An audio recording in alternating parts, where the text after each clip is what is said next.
Fallout, Equestria, Murky Number 7. By Murky Number 7. Flying without wings. The equestrian wasteland. It takes everything, but gives only two things: freedom and dreams. Freedom, to choose your path for yourself.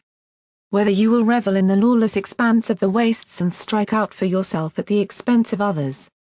Whether you will remain an unknown survivor, to exist and accept the harsh reality to ensure your continued existence. Or whether you will attempt to rise up. To be a hero and attempt to fight the wasteland itself. Dreams, to believe in the world that you wish to accept or deny. The darkened past, the cold present or the future that only you can see for yourself, be it an unchanging mire or a land filled with the boundless hope buried deep in those few good souls left in the wastes. Everybody in the wasteland is given those two elements, to choose what to make of them for themselves. Everybody, that is, except for the forgotten masses. The slaves. Born into a life with no choice. Taken from them not by the wastes but by other ponies. They toil, destined for nothing more than to be a cold statistic to the future. They have no freedom. They hold no dreams. This is the story of the slave who dared to dream. Fallout Equestria, Murky Number 7. Chapter 1. Flying without wings. Slaving in Philly almost makes you wish for a winter Rad Up. What was it like to be born a slave?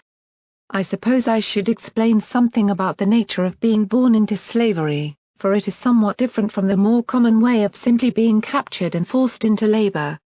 You never even know the concept of choice. Your life is little but instruction following order following demand. Many would like to believe the myth of growing up in a harsh environment to become a big and tough pony with the willpower to someday overthrow his masters. But unfortunately, that was never going to be possible. The truth is that it more often stunts your growth, resulting in a sub-generation of physically small and weak ponies with no education and little true aspiration. How can a pony who has never known the freedom of the outside world ever know what to want from it? Sure, there might be some strong earth pony, powerful unicorn or rare and agile Pegasus someplace that once did as the stories say. But let's just say that isn't possible for me and leave it at that for now. Instead, let me tell you about how I came to be where I am now. I grew up a runt. The smallest of the bunch, born to a weary mother sick with taint poisoning in a camp near Shattered Hoof to an unknown father. Suffice to say, given the way mares were treated in the slave camps, my father was likely one of the harsh figures giving us instructions and beating the ones who fell behind their quota. At first it was cart hauling, but as the years passed and it became clear I wasn't going to get any bigger or stronger to meet my master's expectations, I was instead sold off. My mother had begged and pleaded with them. She had offered anything, including herself, to make them reconsider and keep me there with her. Although the memory is now far gone, I still remember the slavers laughing her off. They told her that they could already have anything they wanted from her. We were slaves. We had no bargaining chips. I was sold for a measly 100 caps to a rock farmer off the eastern edge of Whitetail Woods. Torn from the hold of my mother, I was immediately dragged into service upon the blank and lifeless duty of shifting rocks in some inane quest for gemstones. With a change in scenery came a change in hardship.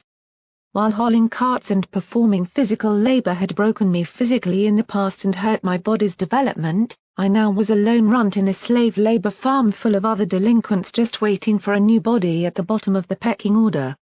They hurt me, bullied me and stole my food and minuscule amounts of possessions. I had to learn to sneak out and try to steal some back at nights. And I wasn't always successful. These days I still bear the scars of the lash upon my back. Truly, I wish I could say that this foalhood had taught me to be an independent, brave and determined pony like the ones in the legends. But the truth is, I'm not. Being born a slave has one other problem, as I mentioned before. You do not know choice. You don't know how to think for yourself unless pushed to the absolute boundaries of physical needs like food or water. If a slaver asks you to jump, you ask into which radioactive crater. The thought of escape and a life outside slavery does not occur to a mind who has only ever known the life of the servant to some overbearing master's wishes. I have no free will, no courage to make my own choices, and few dreams of anything more than perhaps a painless death at the end of it all. If any more proof is needed, all I need to do is look at my flank to see the contract that seals the deal. For my cutie mark bears a looped set of chained manacles, their metal bands open and ready to slam shut about my legs below them should I ever fall out of line. Attained the day in which I was controlled more than any other. It is a continual reminder of my subservience to any master. I apologize if I cannot tell the rest of my life up till this point in great detail. From the day I received the most hated cutie mark a pony could have, I was locked into the bad hand I'd been dealt. I suffered the work set in front of me from a half-dozen other masters as they passed the unlucky runaround for paltry sums of caps each time. I was bullied, beaten, starved and ignored to the point in which I even began to forget myself. Each year everything became a little more blurry as my life became nothing but an unceasing cycle of work, toil and deprivation. I didn't even need to go into the wastes to find the worst it had to offer. Or so I thought. For one day my master in Manhattan received an offer he couldn't refuse. A deal, from another master far across the wastes who was seeking any slave he could get his hooves on for large sums of caps. And so once more I was taken into a convoy of other hopeless ponies like myself and marched to the next place of labor. But this place was unlike the others. For my next destination was Philadelphia. Serving under Master Red Eye. Upon my arrival I discovered a heel city of nightmare brutality made real. A living, breathing maze of harsh metal, red-hot heat and a thick choking smog surrounding a crater filled with deathly magical radiation. The scale was beyond anything I had expected, the workloads beyond what any pony could ever hope to live up to, and an authority commanding us that seemed devoted to a fanatical call for unity. Master Red Eye often spoke at length to us across the megaphone systems of how we were aiding in the unity that would save Equestria. To slaves like me, all unity truly held was the threat of being dragged away to partake in it. Those poor ponies never did return, nor did any stories on what unity truly meant. To make matters worse for the slaves on a more personal level, that same authority had no hesitations to weed out the weak and use them as examples. To better encourage others to work hard. Unfortunately, as I said, I am particularly weak. I snapped. It was too much for me on my own. The workload broke me and drove me to a mad, cowardly dash for a hiding space where I might shun the forces trying to control me and just forget it all. I don't remember much about what happened upon that haunting night when I broke from my designated area and galloped into the smoky darkness towards the ruined buildings to hide away. All I remember is, they found me. I was punished with a sentence so severe that I scarcely even remember what they did.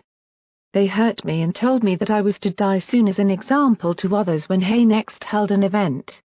I was thrown back in my pen and put back on rotation until this occurred. An event I quickly realized was going to be the arena of death. The pit. The pit was to happen tomorrow morning. And so that is my story, leaving me sitting scared in my pen in Philadelphia, alone and battered, waiting to die in the morning. Short story, huh? Yo, runt. Looking forward to the show? Voices. They rang through my mind even as I fruitlessly attempted to sleep in my pen. I couldn't avoid them no matter where I hid. The disadvantage of being born to a mother sick with taint poisoning was the threat of minor mutation upon birth. In my case, that meant slightly differently sized ears that were a little too sensitive. Sure. It's a great advantage to eavesdrop, but try having a slave master screaming in your face. It's like shoving a gun barrel in your ear and pulling the trigger.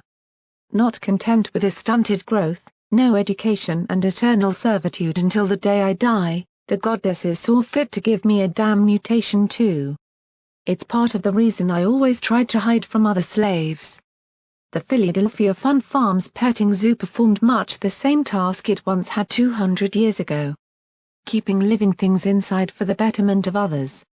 I pulled my meager clothing closer to my torso and curled even tighter into the corner of the pigsty. the red haze of Philadelphia drafted in through the one small entrance designed, presumably, for young pigs. What were young pigs even called? I wondered, one more unknown fact tossed onto the pile that had, over life, accumulated in my mind. You scared? Frightened to die? Gonna scream? We want to hear you scream tomorrow. Or squeal like a piglet. Yeah, do that. Well, that answers that. There were 3 of them just outside, long-term slaves of Philadelphia. Each had been dragged in through those gates kicking and screaming as they were welcome to the pitiful existence that would become the rest of their lives. I regarded them as lucky, they hadn't been born into it. They had known freedom for a time. They celebrated their small advantage by immediately treating me as some sort of lower class the moment I had been held roughly into the same caged area as the unruly trio. I had been at the bottom of the pecking order many times, but this time it was a true threat. They stole my food, taunted everything I did and when angry at the slavers. Often used me as a convenient toy to let off some steam by beating someone they knew couldn't return the favor. Before long, I had taken to hiding in the pigsty of the enclosure, the small entrance too low and narrow to be accessible by any pony bigger than my own small size. It was cowardice, but I didn't care. I hadn't been taught to have any pride or bravery. All I had to do was stay alive until my masters next needed my presence to do work. Even if that work was to walk to the arena to. You're gonna die, runt. Beaten. Stabbed. Shot. Melted. Bleeding out. Choked. To that. Yeah. I hugged myself tighter, half wishing that if I clenched tightly enough I could simply disappear into the corner. The sty was stifling hot in the warm air of the city, making it impossible to tuck my head into my own hooves without getting wafts of uncomfortable warm breath every time I exhaled. Sleep was not going to happen, not tonight. Between the taunts, the heat and my own crippling fear. Dreams were the last place I wanted to be. So instead, I remained still and cowered, clutching my few possessions to my underside and softly crying to myself again. It is somewhat embarrassing to admit, but I cried a lot in life, one of the only 2 ways I could find to let out emotion properly to cope at all. To weep and allow it all to flow out so often that it had become something of an involuntary reaction to hardship. As anyone could imagine, it had not done any favors for my position as the resident victim for every slave with even half a mind of wanting false authority. How many times I had simply toiled away pulling carts while sobbing openly or running back to my enclosure so I could hide and let it all out. The other way was my one permitted vice in life. The item I clutched to myself as though it would somehow save my life. My journal. Under the crimson nightmare and heavy industry of Philadelphia that had become my home and place of work under Master Red Eye, it had taken on a greater meaning than ever before. I could not read or write. Slaves didn't get taught such things in the wastes and my mother hadn't had the time or knowledge to teach me herself. No, instead I sketched. It was the only way I could express myself. To put charcoal or graphite sticks to yellowed paper and let my emotions and feelings dictate what I drew. An outpouring of my own personal thoughts on what was troubling me or what things I secretly wanted. But after entering Philadelphia it also held a second purpose. It was my one little anchor against the madness that threatened to drive me to something. Something stupid. A manner in which I might drive back the closing walls of insanity around me of abusive slaves, painful workloads and terrifying masters. When I drew, it let me focus on something else for that brief amount of time. I never looked at my own drawings that much, preferring to instead do more. The voices continued. Beginning to expand, to go into detail of exactly how some Barber stallion or vicious mare would end my life tomorrow. Part of me wanted to shout at them, beg them to go away and leave me alone. But it hadn't worked the first time I had pleaded them to let me be. In fact, it had only made things worse.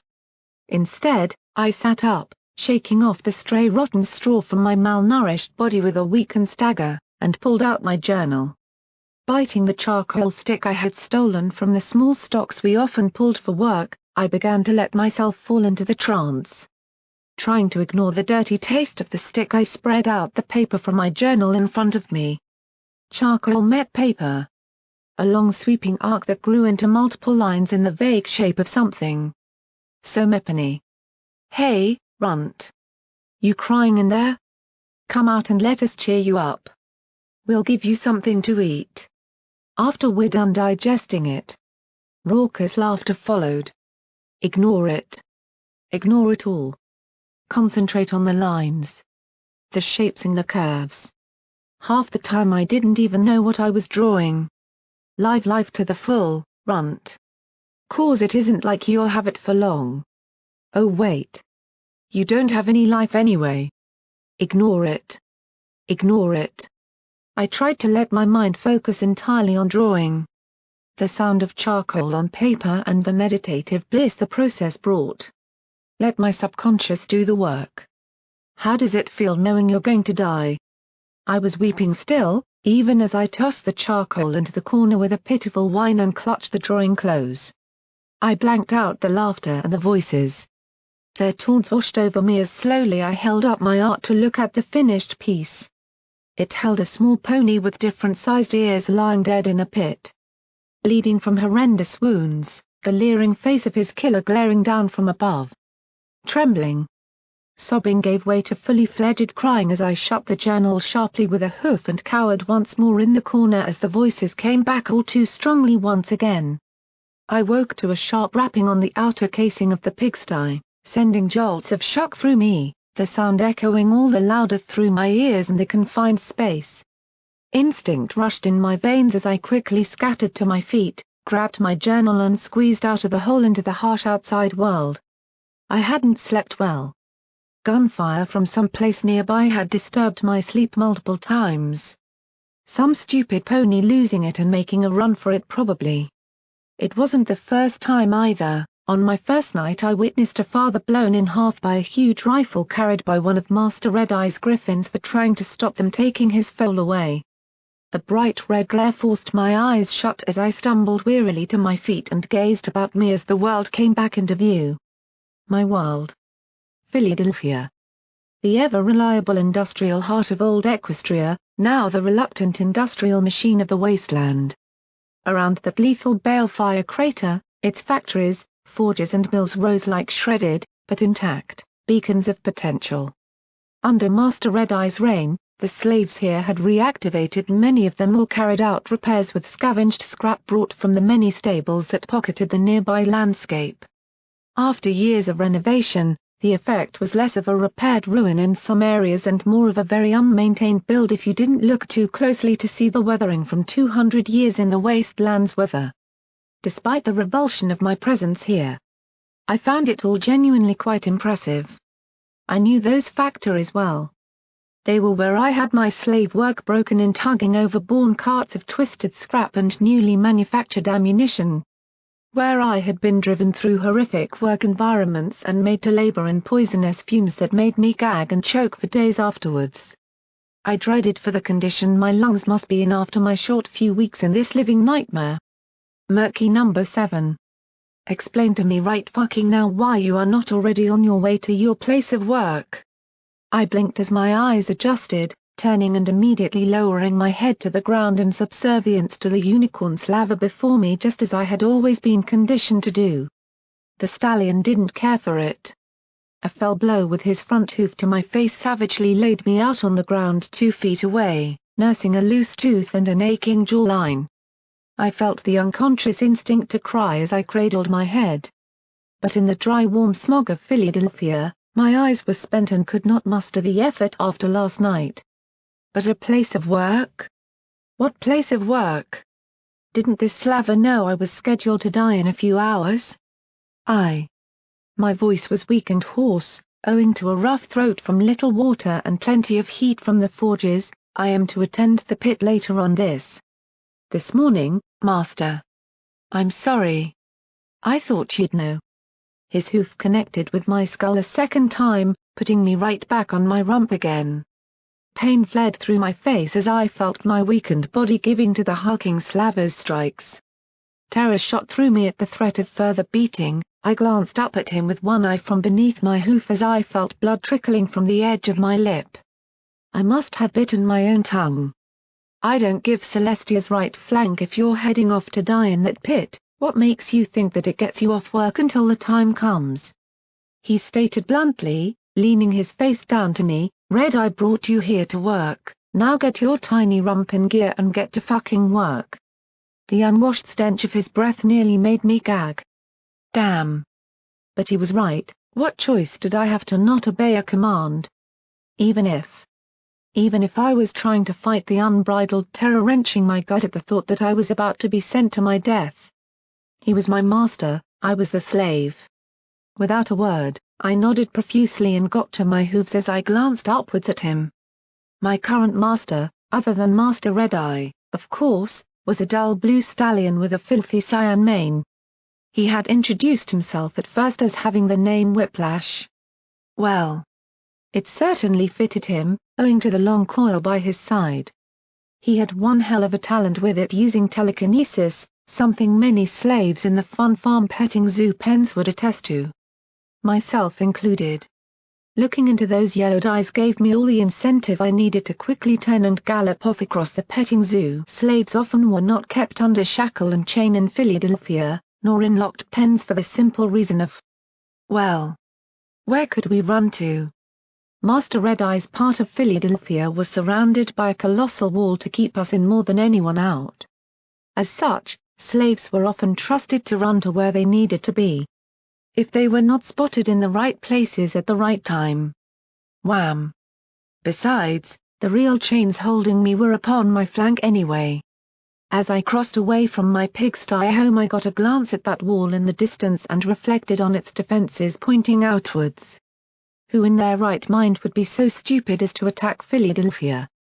If the wall wasn't bad enough, there was the chemical moat that had made me sick on my way in. The energized fences powered by some magical spark generator hidden behind the wall and towering guard posts lined with members of Master Red-Eye's army. Oh! And the not-so-ignorable hideous pony head-shaped hot air balloons that eternally gazed down upon us from on high with a pink pony's freakishly large eyes. The same pony who was strewn on every Fun Farm sign, ride entrance, building and advertisement. That same ridiculous grin and puffy curled pink hair that was out of place with everything else in Philadelphia. After just a few weeks in the Fun Farm, I really hated that pony. I exited the Fun Farm, glad only that my peers had been sent to their own places of labor before I had been woken. After last night, last thing I wanted to face them again before I was sent to the pit. Inwardly, I hoped their workplace was someplace dangerous that I might never see them again, even if I were allowed to live for more than a few more hours. Perhaps the Passprite pits. Or off to investigate a stable death trap. I had never volunteered for such things. The big griffon who greeted my shipment coming in had told us you could earn your freedom through them. However, I was too afraid to risk death seeking something I wasn't supposed to have anyway. Passing the entrance to the Fun Farm, I paused briefly. As I always did. Contained next to a sign, featuring that damned pony again, was a large mirror pointed at any pony who would be standing in queue to enter the amusement park. I couldn't imagine what it could possibly be used for other than making queues seem longer. I moved in front of it. My form was thinner than normal. It was a shaped mirror. How novel. I reached out to wipe dust from the surface for a clearer look. My hoof felt no curve. The mirror was not shaped. It was perfectly normal. That scrawny, wasted figure was myself after almost a month in Philadelphia. Great Celestia, I had never been anything but smaller than normal and possessing thinner limbs, but this was horrifying. I could see my ribs if I lifted up my clothing. I quickly tightened my patched jerkin about me again. Giving myself a once-over revealed nothing more than the ruin that was my body now. Dirty and dark blonde lanky mane? Check. Filthy dull green coat with patches of hair beginning to fall out? Check. Rad sores on my back left and muzzle? Check. Slightly oversized right ear and slightly undersized left ear? Thin head tail? Cutie mark bearing those gnashing manacles? Check, check and... I sighed. Check. Just your humble and pitifully weak earth pony here. Minus the things earth ponies are often known for. Not shown? The painful wrenching of my stomach crying out for sustenance and the fuzzy-headed fevers that spoke of building radiation poisoning in my blood from the foul air and workplaces. Even without the pit. I began to rate my chances at survival for another month very low anyway. I raised a hoof to my face, daubing my damp eyes at the soul-crashing sight of my own body being so irreparably hurt.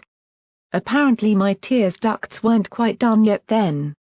I wanted nothing more than to collapse off my weary hooves and curl up on the ground.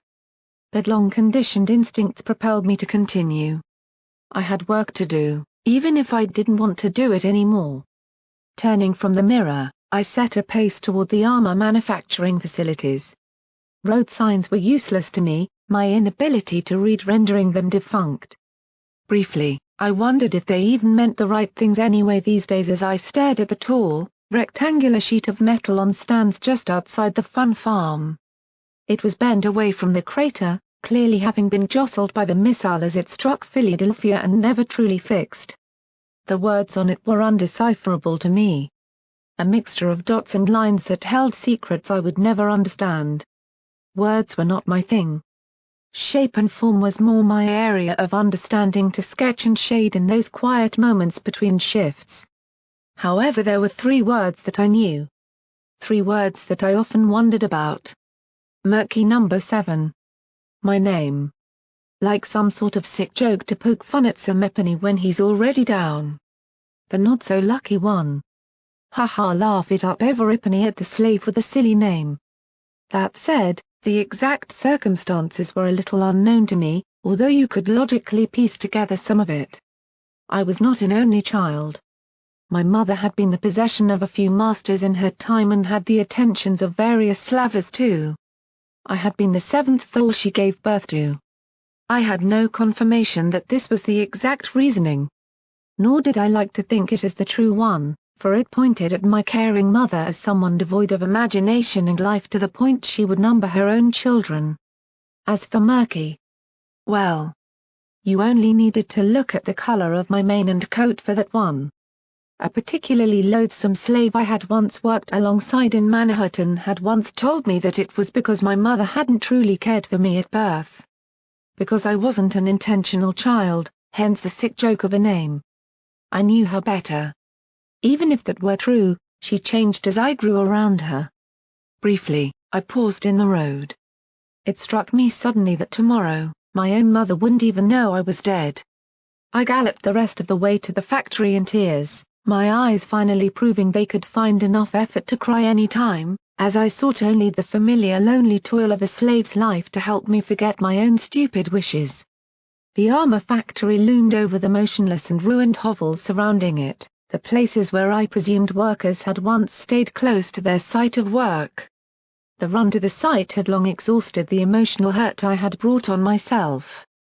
Instinct and conditioning forced it unwillingly to the back of my mind as I stepped past the thick metal gates, feeling my lungs already burning from the exertion of arriving at all. As I galloped past workers' quarters, I briefly wondered what it was like back then, to have choice of what you do in life and no pony telling you what your day is to include. I pictured a young mare, turning away from her Cutie Mark's proclamation of being a seamstress to instead do it only as a hobby while working as a baker. How did anyone choose what they truly wanted? When given everything, how do you know which route to take? What crusade would any pony undertake to find the thing that they truly wanted? Sometimes I wondered if being instructed was not perhaps so bad compared to that insurmountable choice. Looking into the red-hot forge ahead of me, the warmth mixing with the dry air to blast my wet eyes into dryness once more, I wondered who would choose to work in a place like this. The factory office had been converted into the resident slave master's hub of activity. As I approached, surrounded by scalded and dire-faced ponies slaving away on the metal presses and molten vats, I could see her up above. Wicked Slit. A unicorn mare bearing just as wicked a blade that hovered alongside her. When not around her, some of the slaves made occasional jokes as to whether her name meant the knife or, well, Something else. The one slave who rebelled and told it to her face had lasted 3 unthinkable days regretting why that had been a bad idea. Right now, her hooves rested on the railing, her horn magically enhancing the volume of her voice to be heard over the din as the blade floated casually to and fro beside her. You lot. No. You lot. Get up off the damned floor. You wanting dumped in the vats? Because it's all you're good for if you just lie around. I turned, seeing 3 ponies collapsed on the floor, 2 male earth ponies and a female unicorn. The earth ponies had scorch marks around their face from grabbing scalding hot metal by accident in what I knew to be from work in the refuse yard.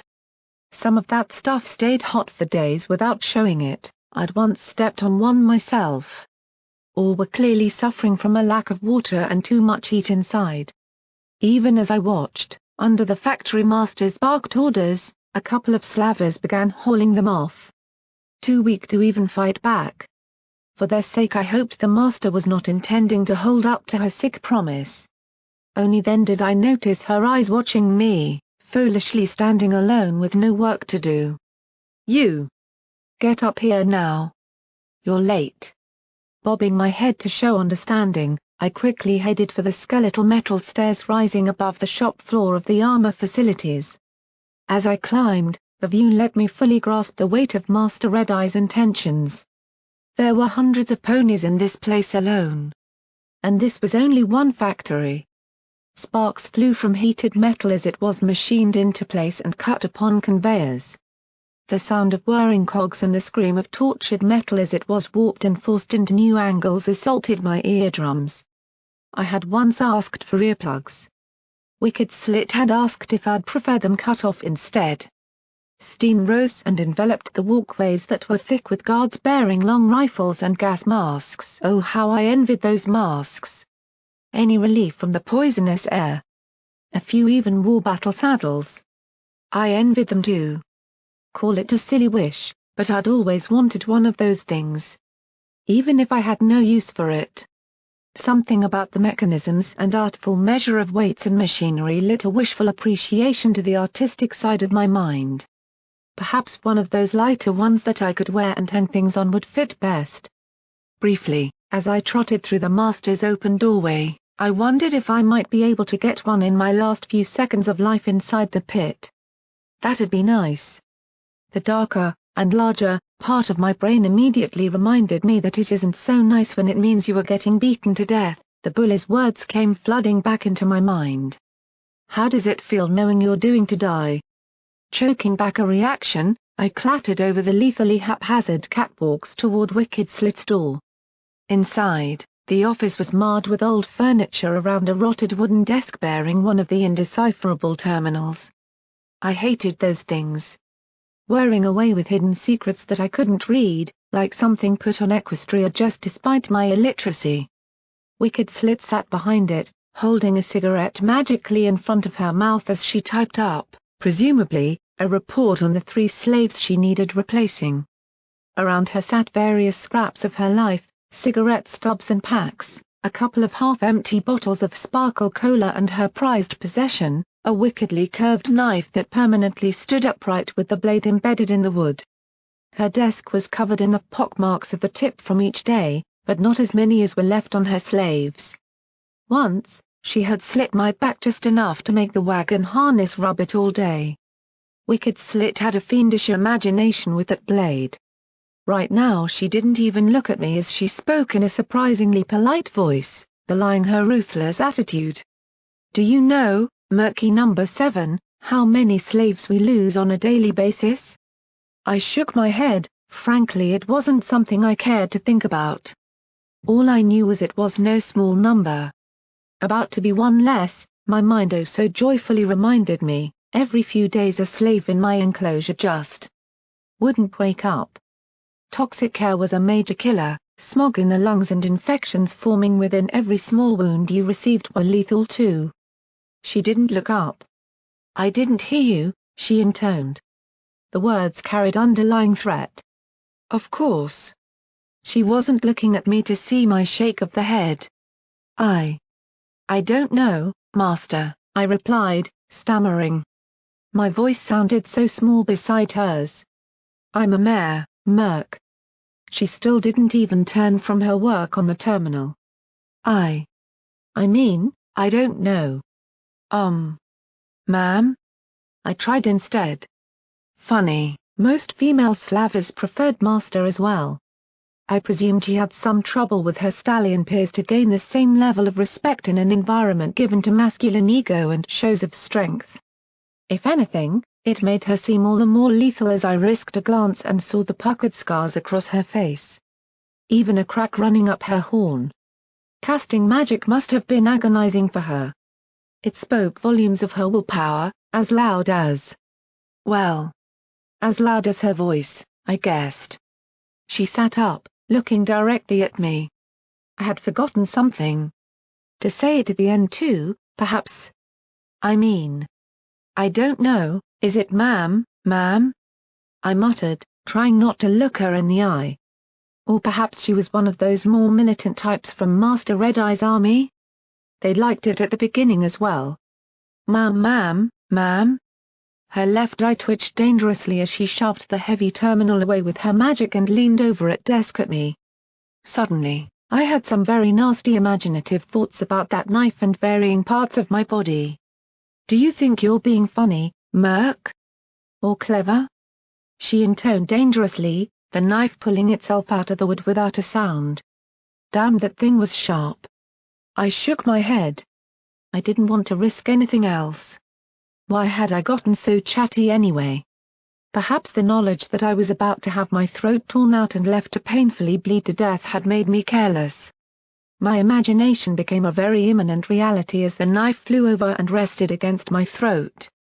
My squeak of terror stifled itself as I dared not move my throat in the slightest, but I felt the sweat of fear running down the back of my neck as its oddly cold surface rested. Ready to pull to the side if she decided to just get rid of me for back-talking her. "The truth is, Merc," she began again, "too many, and do you know why?" She didn't give me a chance to reply. Lack of effort. Red Eye expects every one of you to do their utmost best. You have listened to his broadcasts? I could hardly avoid them. Every night they echoed around my pen, blasting speeches of a greater future. Of our sacrifice being for the good of our descendants and the survival of Equestria into better days. I had often heard slaves arguing, some claiming that perhaps he was right and if they just put their backs into it they might somehow save themselves too.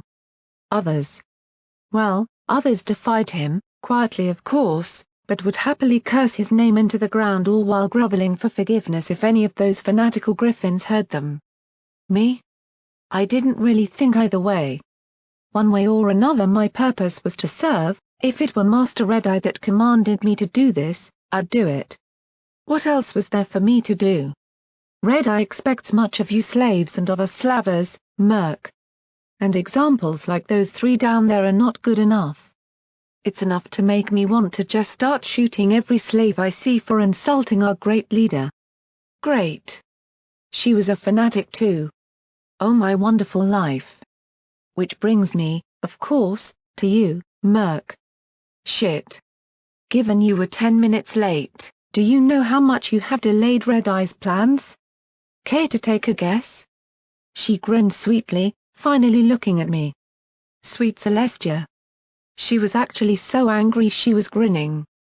Shouting I could deal with. I'd been shouted at all my life, painful on the ears as it was. At least you knew someone who shouted wasn't about to do something. I gulped internally. Unpredictable. Well. It wasn't my place to argue back, time to take a guess. 10 minutes, ma'am? I hazarded. After all, why wouldn't it be?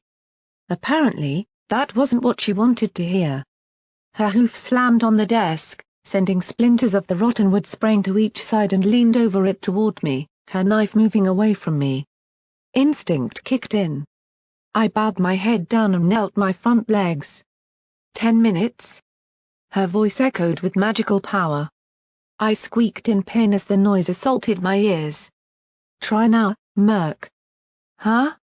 As I lay there, hooves covering my ears, I struggled to grasp just where this magical number had come from. 1 hour. You being late by 10 minutes cost one trip with the scrap wagons to the ammunition factory where the smaller scrap would be needed. Now because they lack that extra cart, they will have to run an additional cycle of the pressing machine. This, as you can imagine, takes additional resources that they will now need to order in from the resource silos. I have, in front of me, a particularly poorly spelled message of swearing, sent from the slave master in the old iron shod factories wondering just what I am doing wrong here. Tell me, Murk, if you are beginning to grasp the weight of you not pulling yours around here, she bellowed, teeth clenching between each sentence. Well? Yes, I began, my words feeling like a whisper against a wasteland storm. I understand my mistake. I am sorry for. Don't be sorry, she speared right into my sentence, be better.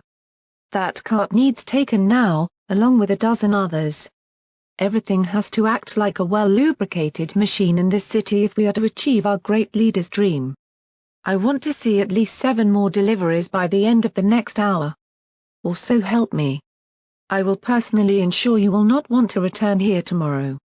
I won't be anyway, ma'am, I spoke up, finding at least some solace in that I would be escaping her after the next few hours. Her eyebrows rose with disdainful fury at the interruption. I'm to attend the pit later this morning. I couldn't resist it. She'd made my life a nightmare for the past week working under her supervision.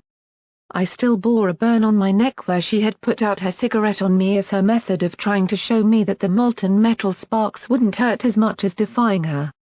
The bullying last night had worn on my mind. The knowledge of death being so close anyway drew a certain carelessness to my words. Instinct led me to merely mutter them under my breath rather than blurt them out loudly. So I presume you will have to find a 4th slave as well after I'm gone, ma'am. Excuse me, Murk?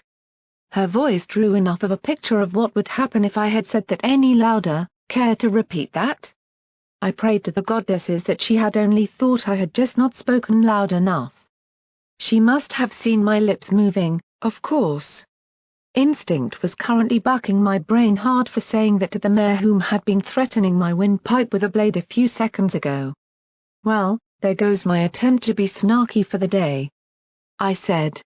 Ma'am, my voice was shakier than before, the imminent threat of that wicked curved knife all too clear as it slowly and methodically began to stab the desk in perfect beats, that I should probably.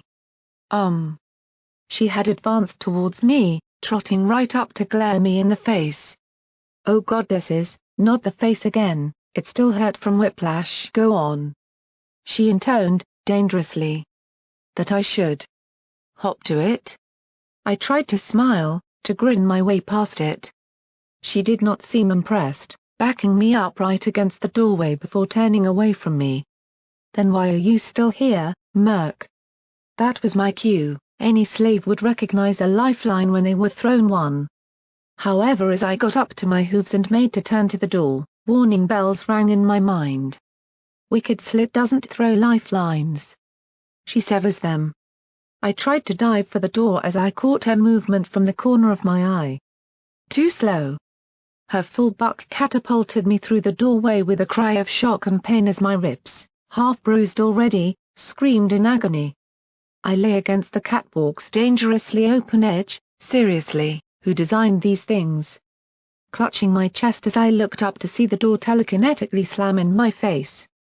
With a sigh, I let my head hit the metal plating once more with a sigh of relief as I tried to convince my aching body to get up.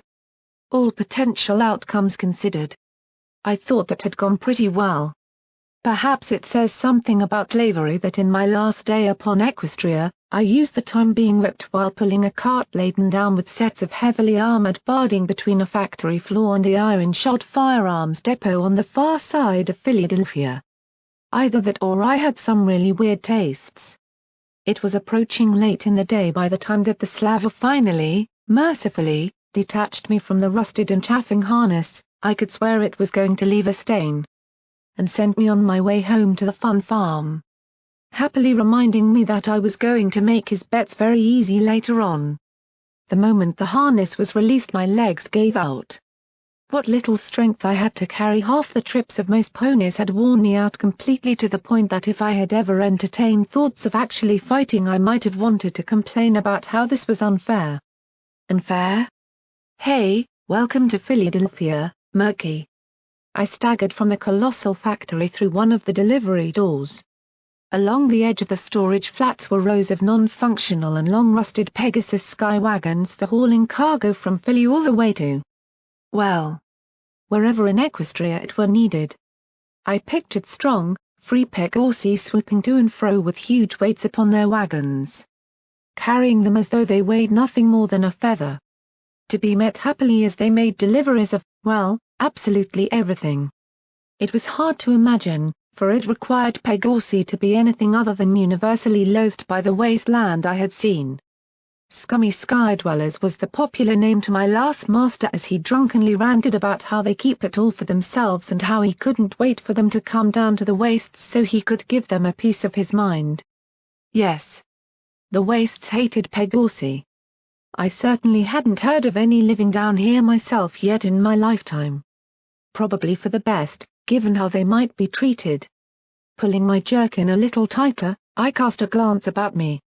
Various slaves were trudging their way back towards the fun farm, clearly seeking a chance to rest their hooves before the slavers worked out where to send them next. A typical day in Philly. Perhaps an hour of sleep, a little slop or oatmeal watered down, only usually with water, and almost every other hour dedicated to the work or travel between said work. I couldn't honestly say I knew a slave who had survived more than a few months at most. They looked a sorry sight, even by my standards, the veterans of Philadelphia. Boils and scabs of infected and savage wounds from Master Red Eye's workers, machines and even other slaves coated them.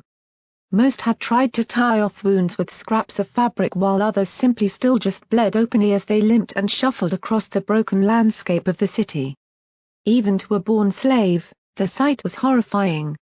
My eyes traversed further, meeting the wary glances of various guards on tall catwalks running between the ruins that acted as their barracks throughout the city. One of them re-angled to point his battle saddle at me and made a jerking motion with his head. "Move along." I didn't dare hesitate for him to ask again. I fell in step with the rest of the trotting slaves, just another little cog in the machine, albeit one about to be cast out. The crush became tighter as they filled through the manufacture site's gates, leading to me bumping flanks with other ponies on both sides. The smell was enough to cause me to almost dry heave on the spot as I witnessed their dirt and blood rub off on my own jerkin and flanks, smearing over my QT mark. I shuddered, trying to block it out by closing my eyes and trotting on. It's not like I could get any dirtier anyway. Right? It was a mistake. My hoof caught a rock as I felt my balance stolen from me and I fell headlong under the mass of slaves whom were beginning to pick up speed. A gunshot sounded as they were given inventive to hurry and let the next group through. Panic shot through me as I felt myself dragged down under their hooves, along with a few other unfortunates, and trapped underneath a stampeding rush of filthy slaves. I screamed, I begged them to stop, to let me up. None heard me as hooves cracked against my sides and face. Pain threatened to overwhelm me from the ceaseless crush. It was hard to breathe from all the dust kicked up. Claustrophobia fought with pain for my attention as both swarmed through my mind. I tried to pull myself through it all and away before any pony. A hoof landed on my leg. With a fierce intensity, pain fled from the joint as it was wrenched far past the limits of its movements. I am sure that my cry of pain was audible above the entire crowd as I felt hooves grasp around me and pull me out from under the mass of slaves, dragging my dead limb with me. Dumped on the rocky piles either side of the road, I lay back and took a deep breath, feeling the air rush to my lungs away from the dust, before coughing heavily as my lungs rebelled from their infections. A movement beside me perked up my ears and caused me to half pull back in fear. "Whoa there. You all right?" A mare's voice. I spun to look, yelping in pain as my leg reminded me that it still wanted my attention too. A young unicorn was half crouched beside me, hoof extended as though about to have touched me. a gentle creamy yellow coat with a long, two-tone mane of light orange with incredibly thin hazy red streaks. Her mane was, like every slave, filthy and bedraggled. I got the sense she might have had her tail as long as her mane. But the end looked like it had been torn off. Hell! Her entire look would have been vibrant and flowing had she not been dulled and battered as a slave like myself. She wore an alien look, one I didn't properly understand until memory began to kick in and remind me that it was a face of concern. The last time I'd seen that was on my mother. Internally, I forced myself to not break down again right in front of my temporary savior and forced myself to speak. I guess so. I hesitantly stammered, voice low. Social skills were not among my chief abilities. Wait. I guess so? While I'm sitting here with a possibly broken front right leg, a loose tooth from 2 blows to the face earlier, bruised ribs from wicked slit, lash scars on my back, sick, infected, probably dying of radiation and about to assuredly die in under an hour? Yeah. Really Murky. She didn't seem to believe me either, leaning forward to gently help me to my hooves before some guards spotted us. Closing my eyes, I gritted my teeth as I tried to move the injured leg. With a grunt of pain I bent the joint as normal. It wasn't broken. Badly sprained. But the joint was still intact. I let out a sigh of relief before staggering and promptly fell over once again with a soft thud. Perhaps I'll lie down just a little bit longer. You're lucky you weren't killed under there, the mayor continued to speak, nursing my leg briefly before sitting back, her gaze passing over me. From the look on her face it was clear that, even though she was trapped in here too, she considered me a particularly weakened-looking pony. Now come on, we need to get going, I can't be late or... Yeah. I know the feeling. I muttered with my eyes averted, talking too much wasn't my place. I half expected a slaver to come around any second and beat me for talking at all. Testing my weight on a limb, I stood. As I did, my saddlebags revealed themselves to have been torn in the stampede, my sketchbook journal tumbling out onto the ground before the mare.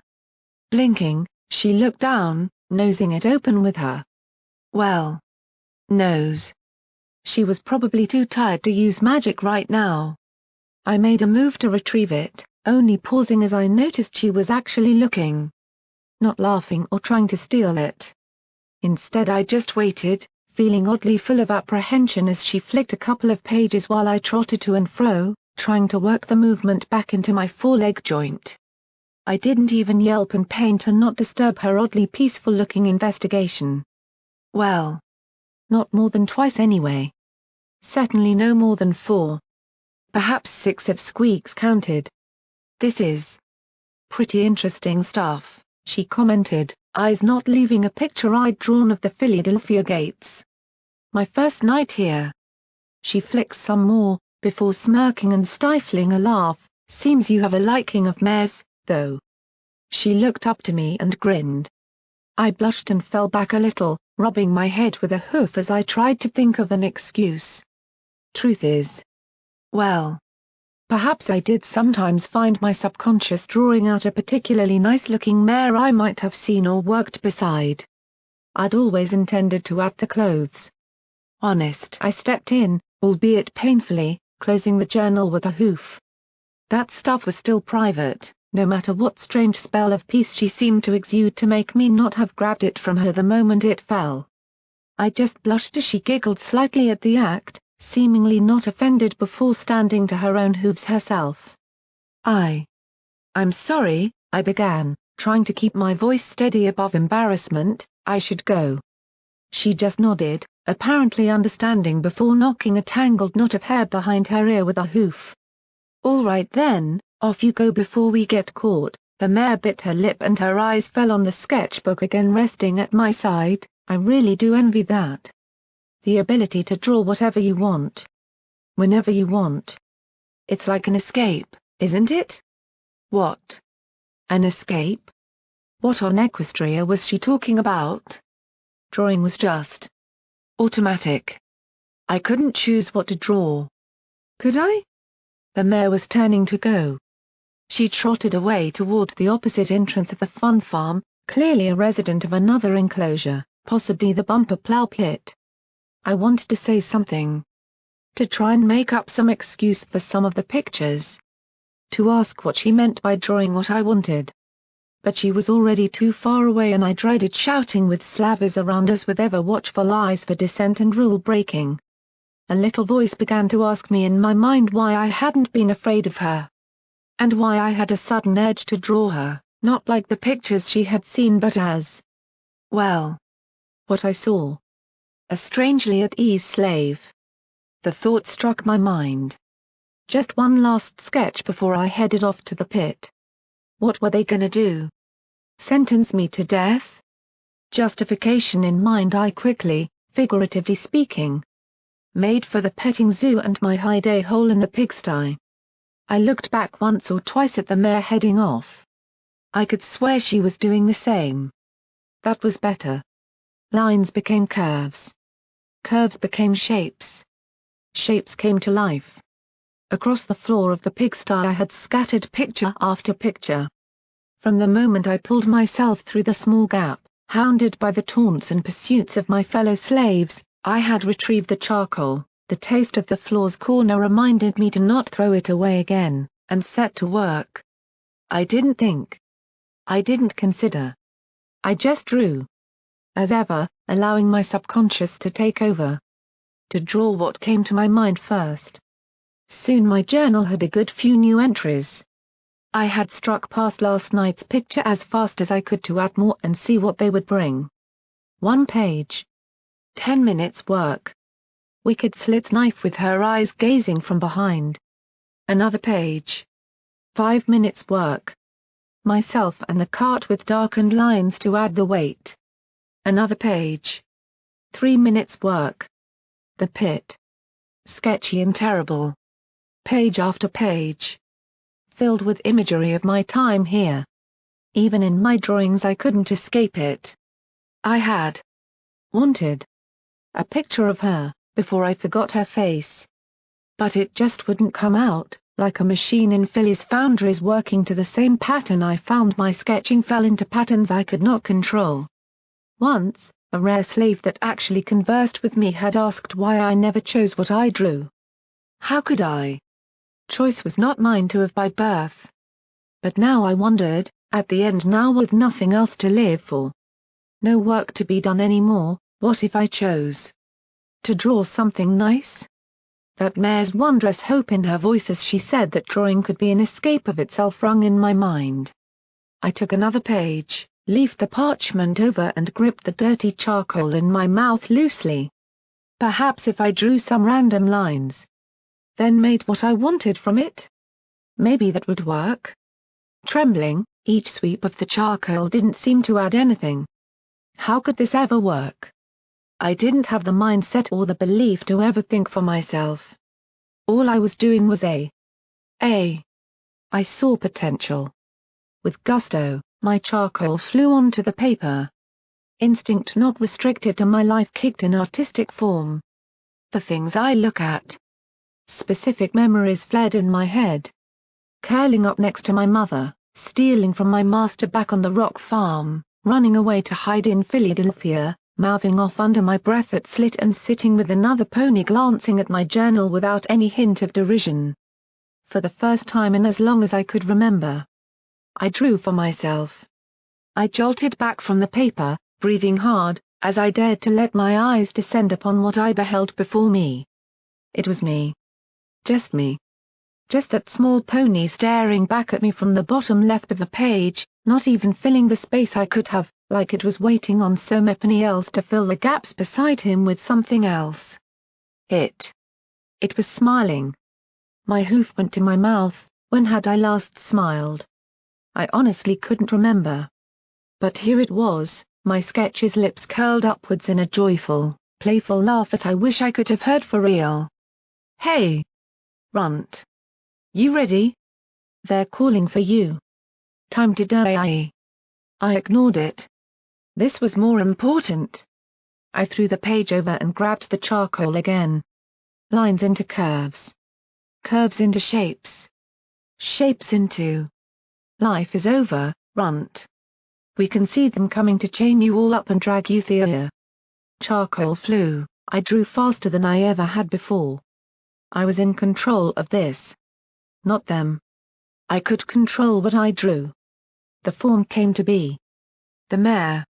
She was looking curious, staring off the page at me as though trying to work out why I had drawn her. I could choose. I could create anything. Murky number 7, you are ordered to the pit. Come out, be chained, and let's get going so we can all win some caps on you. The voice of the enclosure master. Oh goddesses, no.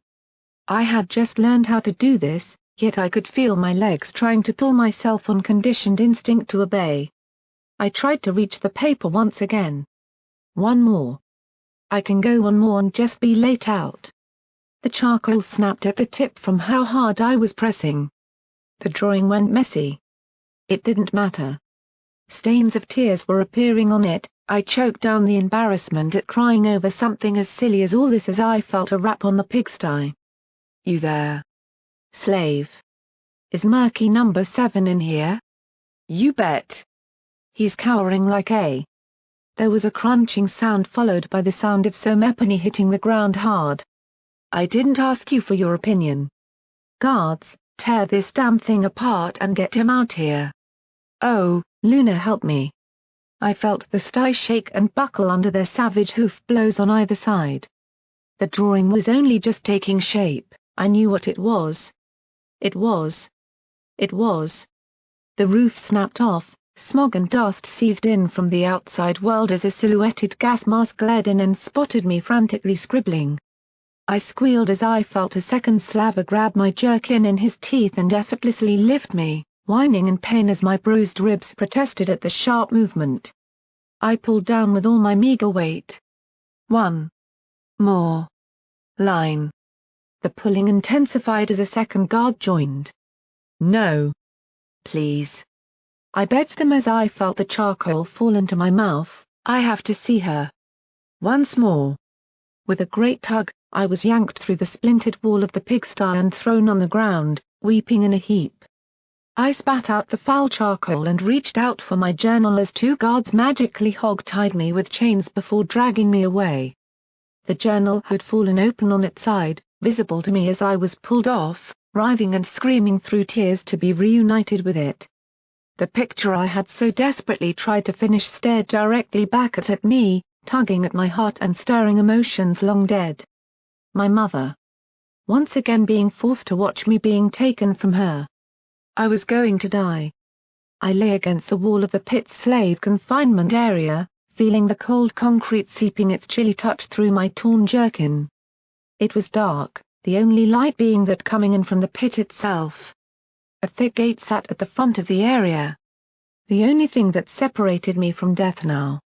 Not that I could think too much about the gate. I was much too busy screwing my wet eyes closed and cowering in the back corner with my hooves trying to cover my suffering ears. The crowd were like a sonic blast of pain. Their screams and bloodthirsty bellows echoed down into the enclosed black gate side of the arena with me. Their hoof stomps in freaky unison felt like a slap around the head each time. I was going to die. I didn't want to die. The massive noise subsided down from an assault on my senses to being merely uncomfortable as I heard the announcer start talking up the crowd, that big griffin. Whatever her name was. Her words whipped them up into a frenzy. I could picture them salivating, eagerly sharing the stories of the little buck whom they will all get to watch being horribly torn apart. Opening my eyes, I looked around, shivering. At the front stood numbers 1 and 2. Philadelphia pit matches apparently involved 2 teams of 6 ponies. You fought 1-on-1. The winner remained to fight in the next battle. Blackgate was my team. Numbers 1 and 2 seemed to know one another, Red Mare and Dull Yellow Stallion respectively. They looked tough. But then, Everipony looked tough compared to me. Even that little unicorn mare who was number 3 looked like she could buck me senseless with that metal thing on her foreleg. Number 4 was nothing special. Some blue buck. I was number 5. the one to die after those four got killed off. It would happen. I had seen pit fighter ponies before in Philadelphia. They were hard as nails with a bad attitude that would revel in the howling of the crowd as they took apart their opponents with as much. I gulped. As much pain as possible. I was going to die. Painfully. Once again I found the corner, squeezing myself into it as tightly as I could and prayed that the other ponies in this team wouldn't hear me crying. Unfortunately, luck never quite was on my side as I sensed a hulking movement from beside me. Number 6. Put on a braver face there. Don't let them have the pleasure.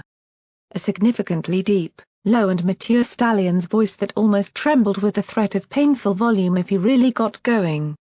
Okay, that I didn't expect. Through terrified and tear-filled eyes I looked up at the source to see number 6. Looming in the darkness at the back of the black gate pen, number 6 filled the entire portion he took residence in. He was kneeling down on all fours. And was still taller than me. A huge muscular earth pony with a dark red coat and crimson mane looked down at me. He was, without a doubt, the biggest and scariest pony I had ever seen in my life. I could barely even tell where the thick muscle-ridden back separated from his neck. Wicked Slit was a little filly foal compared to this stallion. An ugly scar-coated face stared back at me, one eye completely bloodshot and one ear missing entirely. Dyed tribal markings coated his body in black swirls designed to look like, well, anything painful. I saw barbed wire rings on his forelegs, angular designs around his bloodshot eye and gang symbols upon his sides. Almost a third of his body was covered in them. Puckered scars intertwined with the markings. When he moved even slightly, the huge mass of muscle contained in his body became all the more obvious. But those eyes, wild and filled with the promise of absolute violence, they scared me to the point of backing away from him. He was absolutely terrifying. His face followed me as I crossed the darkened area, trying to get away from him. I glanced behind me, 1 and 2 were staring out at the expanse of the pit, 4 seemed to be explaining something to 3. No pony was paying us any attention. I squeaked in terror. I didn't like being left alone with this massive, half-feral earth pony.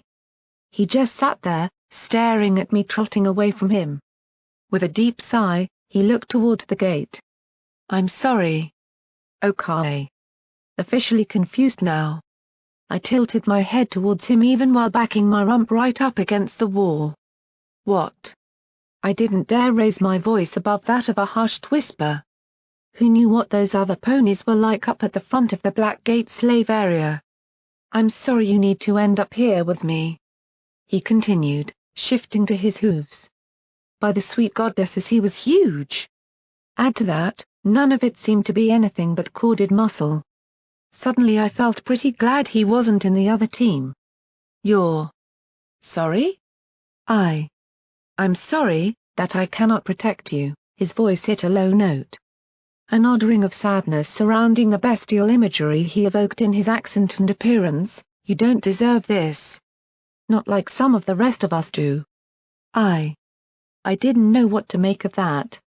I wasn't given the opportunity to make anything of it. Round 1. Came the booming voice of the Griffon announcer. I turned and looked out of the gate as it began to rise. May the games begin. I heard the huge stallion mutter as he trotted up beside me, eyes narrowed. Suddenly, although I knew I wouldn't be around to see it, I felt pity for whatever poor mare or buck ended up going hoof to hoof with him. I still felt more pity for myself. I was going to die. My composure was not improving. I stood behind 3 and 4 as I watched whom I now knew to be called blood go out first into the arena and swiftly be torn down. I had to physically stuff a hoof in my mouth to stop myself from howling in fear as I shrank back, knelt down and tried to blot out the cries of the crowd as they spotted death in their sights. Part of my mind liked to pretend I could hear the bullies braying for my blood to be next. Beside me, number 6 stared down at me with those wasteland-worn eyes before looking up, as though judging the opposition. I could hear him whispering something to himself. But with so much ambient noise, even I couldn't figure it out. Oh goddesses! That would be me in there, Number 2 stepped forward as the gate opened. The announcer cried his name as I saw him clearly go looking for revenge. Daffodil. Closer to the gate now, I got a better look outside. The pit itself was an old ice rink drain till only the concrete remained unsheathed in a giant cage, filled with pressure plates and old blood stains mixing with the new stains draining away from Blood herself. Some of it was splattered across her opponent, Sin.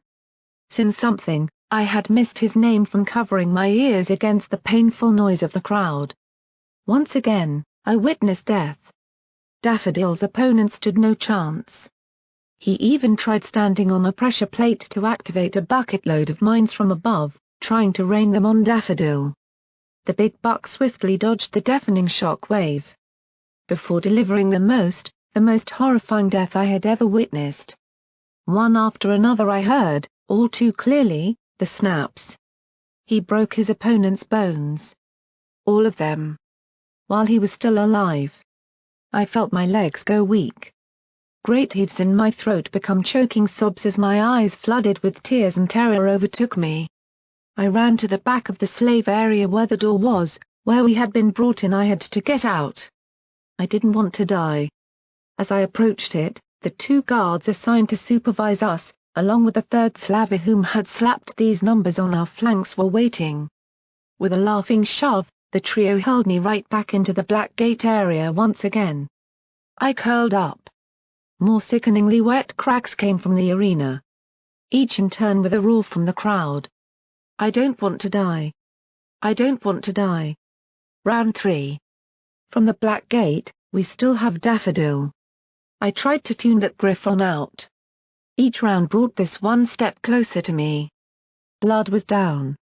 Daffodil wouldn't last 5 more fights and the 2 ponies in front of me were. Well. They weren't number 6. That behemoth of a pony still stood as silently as ever, just staring into the arena from beside me. Briefly, I tried to repress my terrified thoughts. To concentrate on the artistic side of his dyed coat and its designs. Let's see. Barbed wire. Sharp edges. Not helping. Shivering and trying to fight my imagination showing such thoughts of a drawn-out end to me. I instead took a look at the other 2 ponies. Number 4 wasn't anything special. Just another slave from Philadelphia. I wondered what he had done to deserve this. Probably something a little less cowardly than my own. Number 3. It wasn't often I saw ponies whom I could look eye to eye without requiring to tilt my head upwards to do so. Well. I would, if she wasn't facing away from me into the arena herself as Daffodil finished pounding the corpse of his opponent. Briefly my eyes glanced to that thing on her right foreleg. Some sort of device. Recognition flickered in my mind. Hadn't Master Red Eye worn one of them? Momentarily, curiosity overcame fear as I gazed all the more. I couldn't see her cutie mark, that number sticker covered one side.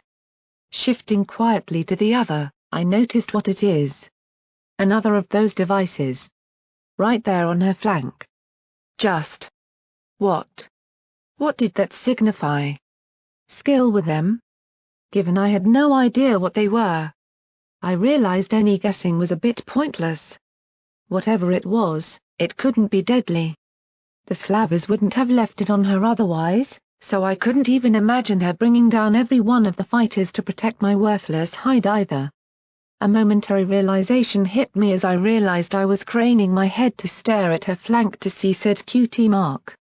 And number 6 was glancing down at me with a raised eyebrow. With a start, I shrank back, averting my eyes. Damn it. Why did Everipany assume that about me? I wasn't looking there. I didn't stare at mares like that. I just drew them. That was different. Number 6 just seemed to chuckle quietly, a sound like rocks scraping together. He fell into indomitable silence as he stared back into the arena. And narrowed his eyes. I followed his gaze into the concrete pit and witnessed my killer. A zebra. The zebra. Even I had heard of her, the most terrifying pit fighter in Philadelphia. Exotic, lethal and utterly without mercy, they said. No pony could hope to bring her down. a veteran of 4 events and a current crowd favorite to coldly murder any pony that dared stand in her way. Truth be told, I hadn't seen her before myself. I didn't know anything about her fighting style or capabilities. I didn't need to. Any zebra to gain that reputation must have one hell of an ability to back it up. I couldn't help it, I cowered, using number 3 to block my view of her as I crouched down closer to the floor and shivered. This just wasn't fair. Even on the floor, I could still see past 3's legs through the grill of the gate. The zebra. What was her name? Zay. Zen? I couldn't hear anything over the ambience of the crowd shrieking with excitement at the sick games they were witnessing. The goddesses seemed to want to please those vicious mares and bucks that took out all their frustrations on us poor arena victims. The sun baked down from above the cloud curtain. The effect was less of a direct heat and more of a stifling ambient raising of the temperature in the still air. Uncomfortable and hellish to suit the carnage currently being wreaked in the pit. This was wrong. I saw the combatants fight. I screwed my eyes shut as I saw Daffodil send the zebra to the ground. I winced as she returned the favor. Even above the crowd I could hear the savage hoof strikes on one another. I couldn't do this. I wasn't built for this. Daffodil was brutal and resourceful. The zebra lithe and deadly. I saw a mine kicked into the air and whinnied to myself as the savage detonation assaulted my senses. This wasn't fair. It certainly wasn't for Daffodil. Even as I watched, the zebra continually began to gain the upper hand. Speed beat power. Lethality triumphed over savagery. With one hideous crunch I heard his neck break. My mind raced. One more of ours down and one more towards my own presence in there. I hadn't lived a good life. Just a slave, a dirty and downtrodden slave with no freedom and no dreams of his own. As I watched number 3 bravely walk forward to her own death, I finally and completely broke down the moment the gate slammed shut. Emotion welled up, fear mixed with bitterness that I had never even been given a chance. Life seemed fit to just screw me over at every opportunity. All shame was thrown away as I did what I did best. Cried. I cried more than I ever had. Even more than the day my mother was taken from me, because now everything was about to be taken from me. I didn't want that. I didn't want to go through the pain. I was afraid of what they would do to me. I had thought that 1,000 times today. But now it finally rammed home with the full intensity as the zebra launched at her newest prey. I was going to be beaten to death. The weight of that simple realization was impossible to grasp. I emotionally spilled over, pathetically reacting with no hint of dignity or poise. Numbers 4 and 6 stared at me as I pressed against the gate, whimpering, quaking violently and trying not to look as I heard number 3 being brutalized and beaten to death even worse than Daff was. Why was it my life that had to go this way? Why me? I didn't want to die. I didn't. A spark, like a bright flare, erupted from the pit, catching my half-closed eyes like a beacon and blowing up dust from the pit's concrete through the gate into my face. A sound of magic being ignited came from the middle. Hyperventilating still, I shifted and fell backwards, covering my eyes with my hooves before slowly glancing through them, struggling to see directly into the light. An aura of unicorn power streamed from the center, enveloping the zebra entirely as every barrel that hung above the pressure plates clanged open in unison. The green chemical flew from them, barely even touching the ground before being caught up in a swelling net of immense telekinetic magic. My jaw hit the floor, eyes unblinking as I witnessed the foul liquid spray beautifully in all directions, coating the cage and blocking all vision into it. I had seen unicorn magic plenty of times, but never like this. Only my position near the floor let me see under the green goo smeared across the gate. I hadn't even blinked as it landed either side of me. Luck, it seemed, allowed me to sit undisturbed before this miracle. Number 3. She was. She. Flying without wings. I saw the scene that would be seared onto my memory until the day I died. Amongst the drifting dust of the telekinesis spell, her horn bursting with overglow, number 3 ascended to the air above, taking with her the zebra that had so badly hurt her. A nimbus of magic surrounded them both as she flew directly upwards and away from all the blood. All the death and pain. Away from slavery into her glorious escape. Such courage in the sight of Red Eye himself. I could hear the bloodthirsty crowd bellowing in protest and shock. The Griffins opened fire in vain, their bullets missing her at every turn like fate and destiny themselves guided that little mare to be unharmed. An angel blessed by the goddesses, a light bringer whose ray of hope speared through the darkness to ignite a fire in my heart. I felt myself fall back and sit dumbly, my mouth hanging open as I witnessed the spectacle before me, feeling the light across my face. I must have been silhouetted against the gate, a small figure in the presence of a legend before my very eyes. Defying gravity so boldly. She disappeared into the searing dust and out of my vision but for a steadily fading glow. To cast off the shackles of slavery and escape. The thought struck my mind as ridiculous, but here it was. The myths were true. A great unicorn of powerful magic escaping from her masters to live a free life. As I watched that wondrous and beautiful sight flow away in the dust cloud through the rapidly fading chemical goo barrier, I felt myself smile. I had never felt joy like that before. It felt so good. I just wanted to keep smiling forever. I wanted to go with her. My mind struggled to grasp the concept. To identify it and take hold of the urge. Even as I heard the slavers rush into the Black Gate area to secure us and the bellowing of the Griffins to trap the breakout before it left the fun farm, I had the first true inkling of something. A wish of my own. I dared to dream. I wanted to escape. You. Slave. On the ground now. The slavers burst in from behind us, 2 guards and the third who slapped that sticker on my flank moving to keep us down. I barely heard them, I simply sat with my eyes trained on the roof of the cage within the arena. The goo had run its course and the dust began to settle. All that remained above was a small opening, a previously padlocked swing door in the ceiling of the cage hung open. Swaying in the aftermath of such magical fortitude. Something about that door struck a chord with me, just idly swinging. The last evidence of the defiance against Philadelphia's aim to keep us inside. I could still hear gunfire, explosions and all sorts of noises as the crowd stampeded out of the arena. A slaver's hoof dragging me by the jerkin away from the gate was the first thing to waken me from my reverie. I said, "On the damn ground, slave." The slaver's voice betrayed a nervousness turned to anger. I didn't blame him, my own voice would probably be squeaky and incapable at the moment. I was still trembling after all.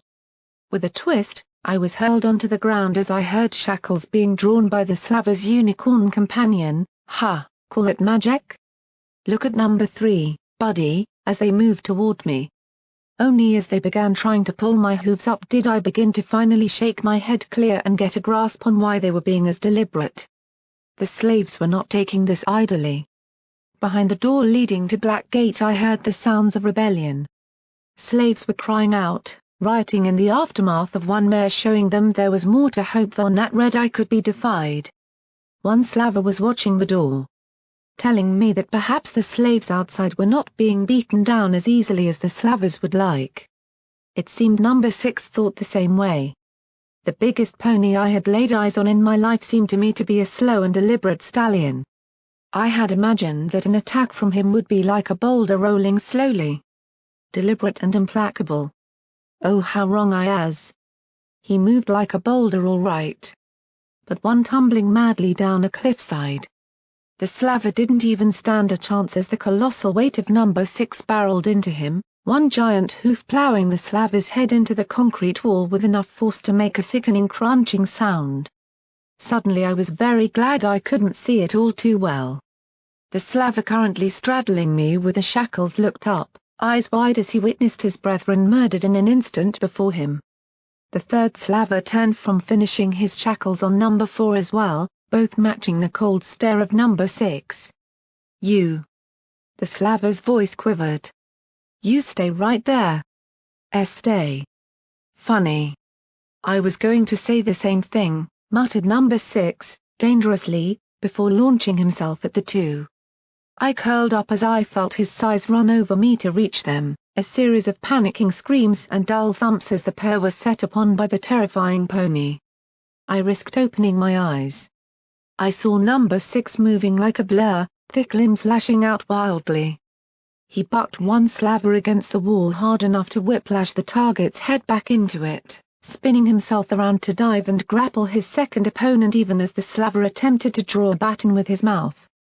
With a grunt and a heave, the second slaver was roughly held across the black gate, clean over my head to land in a heap with his colleague, the pair groaning in pain.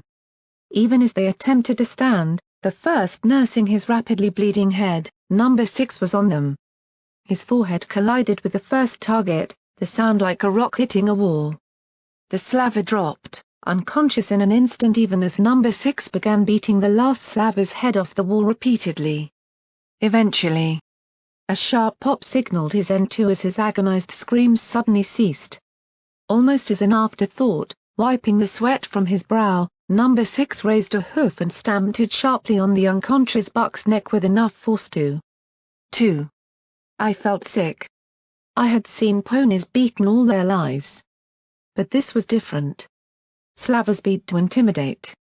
This pony had simply been killing them cold and calculated. The stallion had taken 3 slavers apart in less than a minute with nothing other than sheer power and ferocity.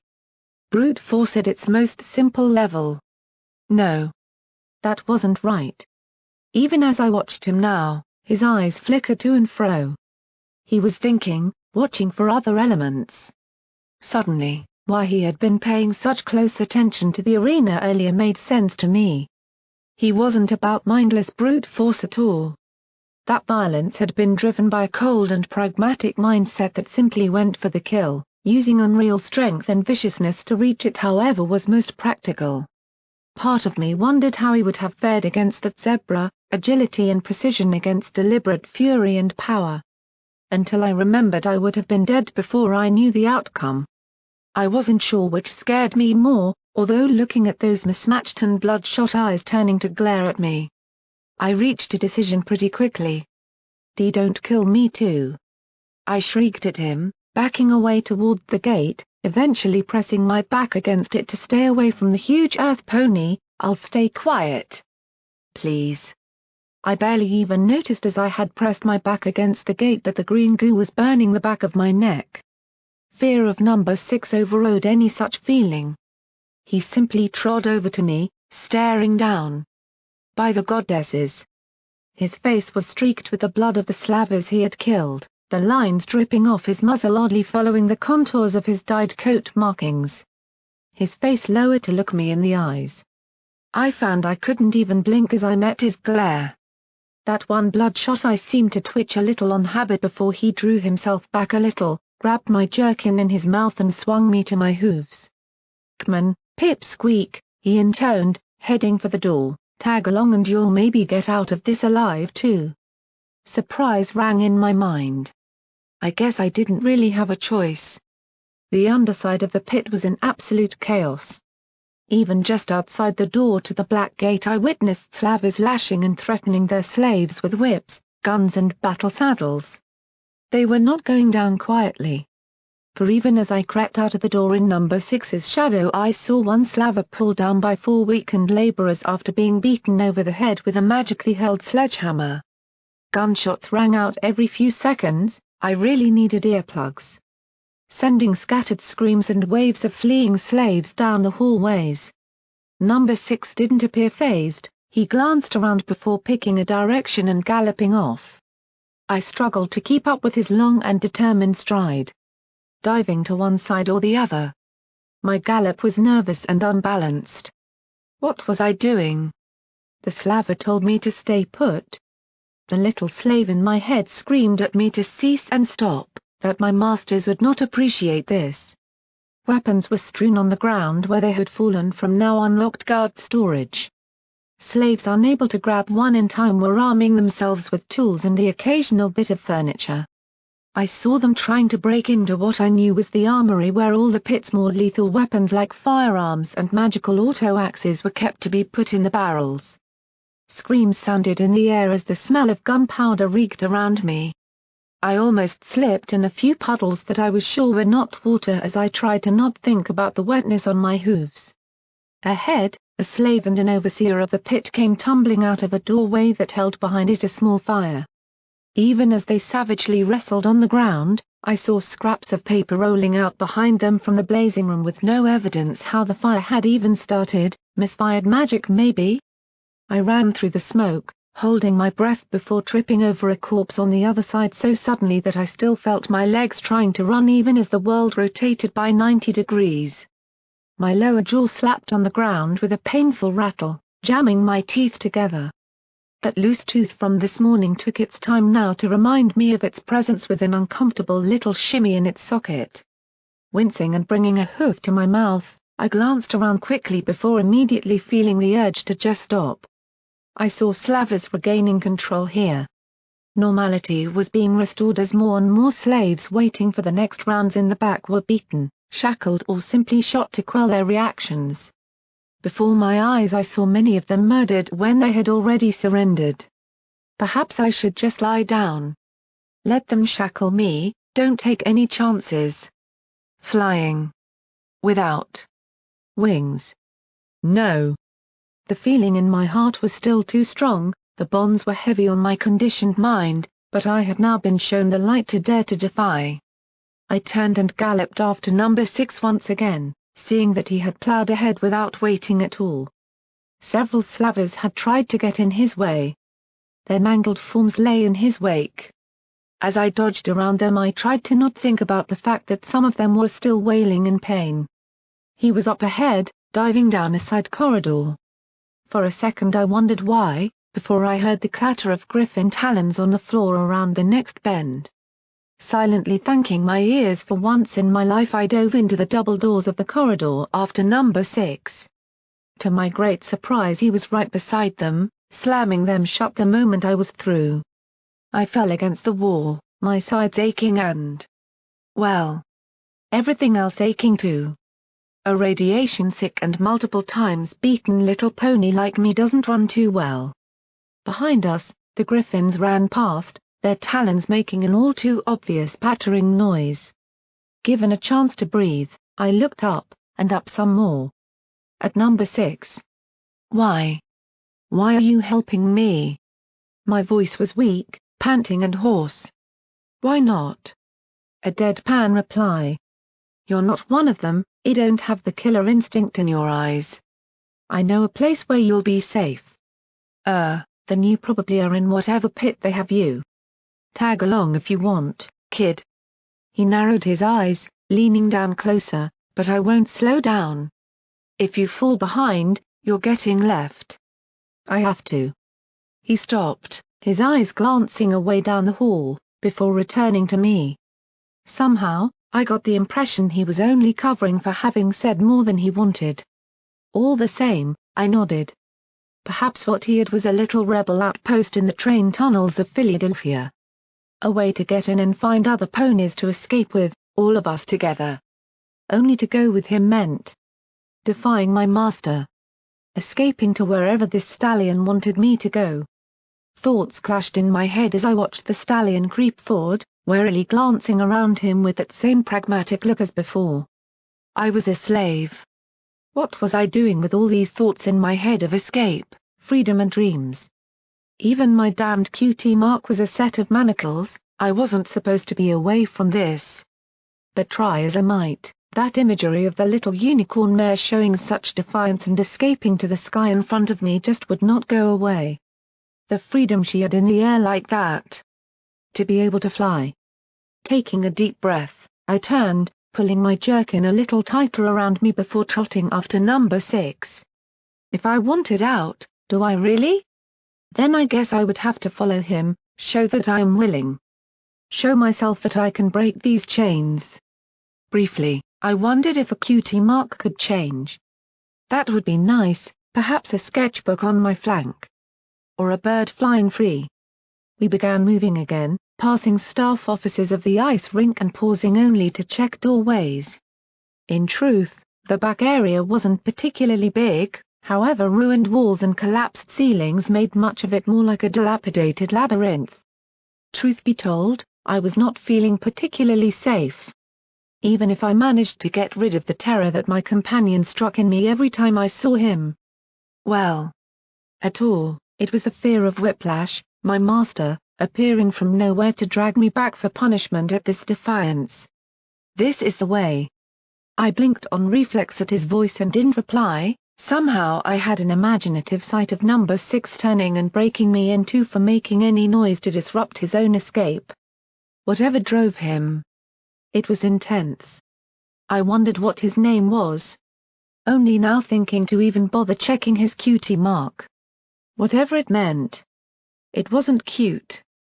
His massive body bore the mark of a battle-scarred and rusted shield spattered with blood on either side. It made sense, I thought. He certainly was battle-scarred himself. His dyed coat bearing those sharp tribal symbols were matched only by the lines of wounds he carried. My mind wandered on the shield's significance. Before settling on the obvious.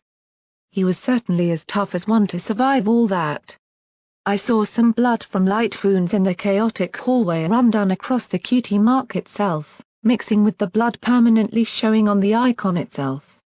Something about it was darkly fitting. I found myself wanting to draw that. His mark. With a sudden realization, I felt a pang of loss at my journal being left behind at the fun farm, probably used as bedding by now by some other slave. Even with that unicorn saving my life. I doubted I would see that picture of my mother ever again now. Once again, I felt little tears forming in my eyes. Sometimes I really wished I didn't cry so much in front of others. But it was like an unstoppable instinctive reaction. I almost walked directly into number 6's rump without thinking. He had stopped, staring at the doors in front of us. One was a standard office door, the other a fire escape to the outside. A temporary leap of hope came to my mind as I imagined us sneaking out under cover of the madness I could still hear outside and escaping to wherever this stallion had in mind. Reality came crashing home right back down to the wastes by seeing the clunky form of one of those damned terminals beside it. The colorful swearing of my companion under his breath as he checked didn't seem to imply he knew what to do with them either. Locked. Why are they always locked? Ridiculous pieces of intellectual. While reeling off a few words I had never even heard, he vented his frustration by bucking the wall with one leg beside him, the strike offering up a sharp crack as the plaster broke under his hoof. I heard a squeak at the sudden sound. Damn it, why do I always have to? That hadn't been me. My poor hurting ears had heard something from behind the office door. Motioning to number 6, I really needed to ask his name. I pointed with a hoof toward the office. With a narrowing of his brow he turned and bucked the door open. Or rather, clean off its hinges. Out. Now. He roared, diving into the room as I heard a scream of surprise and shock from within. Dragged by the tail in number 6's teeth, a work of red I was pulled into the corridor. The big stallion dumped him in front of the terminal, but held the buck's head looking down the corridor away from it. Right. I'm betting you know the way out. He said, voice heavy but low and full of savage intent. He clearly just wanted this over with. I got the sense he didn't enjoy waiting around in the middle of what was fast to become almost a war zone if the riots escalated. No, I don't know any damn password to the terminal. He screamed in the stallion's face. I had to hand it to him, that was bravery. Or stupidity. I couldn't quite tell. So, you know the password then, continued number 6, speaking factually in a low tone with a lethal-looking grimace. I what? I didn't tell you I wanted through a terminal. Oh. The buckle looked around at the terminal. And back to the big slave holding him. Shit. Got that right. Number 6 immediately turned him around and bodily dragged the worker over to the terminal. I stood in just as much surprise as him. I hadn't spotted number 6's simple ploy either. Clearly he wasn't stupid. All the same though. I began to fear him again. He had that look in his eyes that I had seen before, when he pounced the slavers back in Blackgate. This wasn't a slaver he was holding though. For all I knew he might be just a promoted slave. "I ain't giving you the password," he bewailed. "Stern would gut me."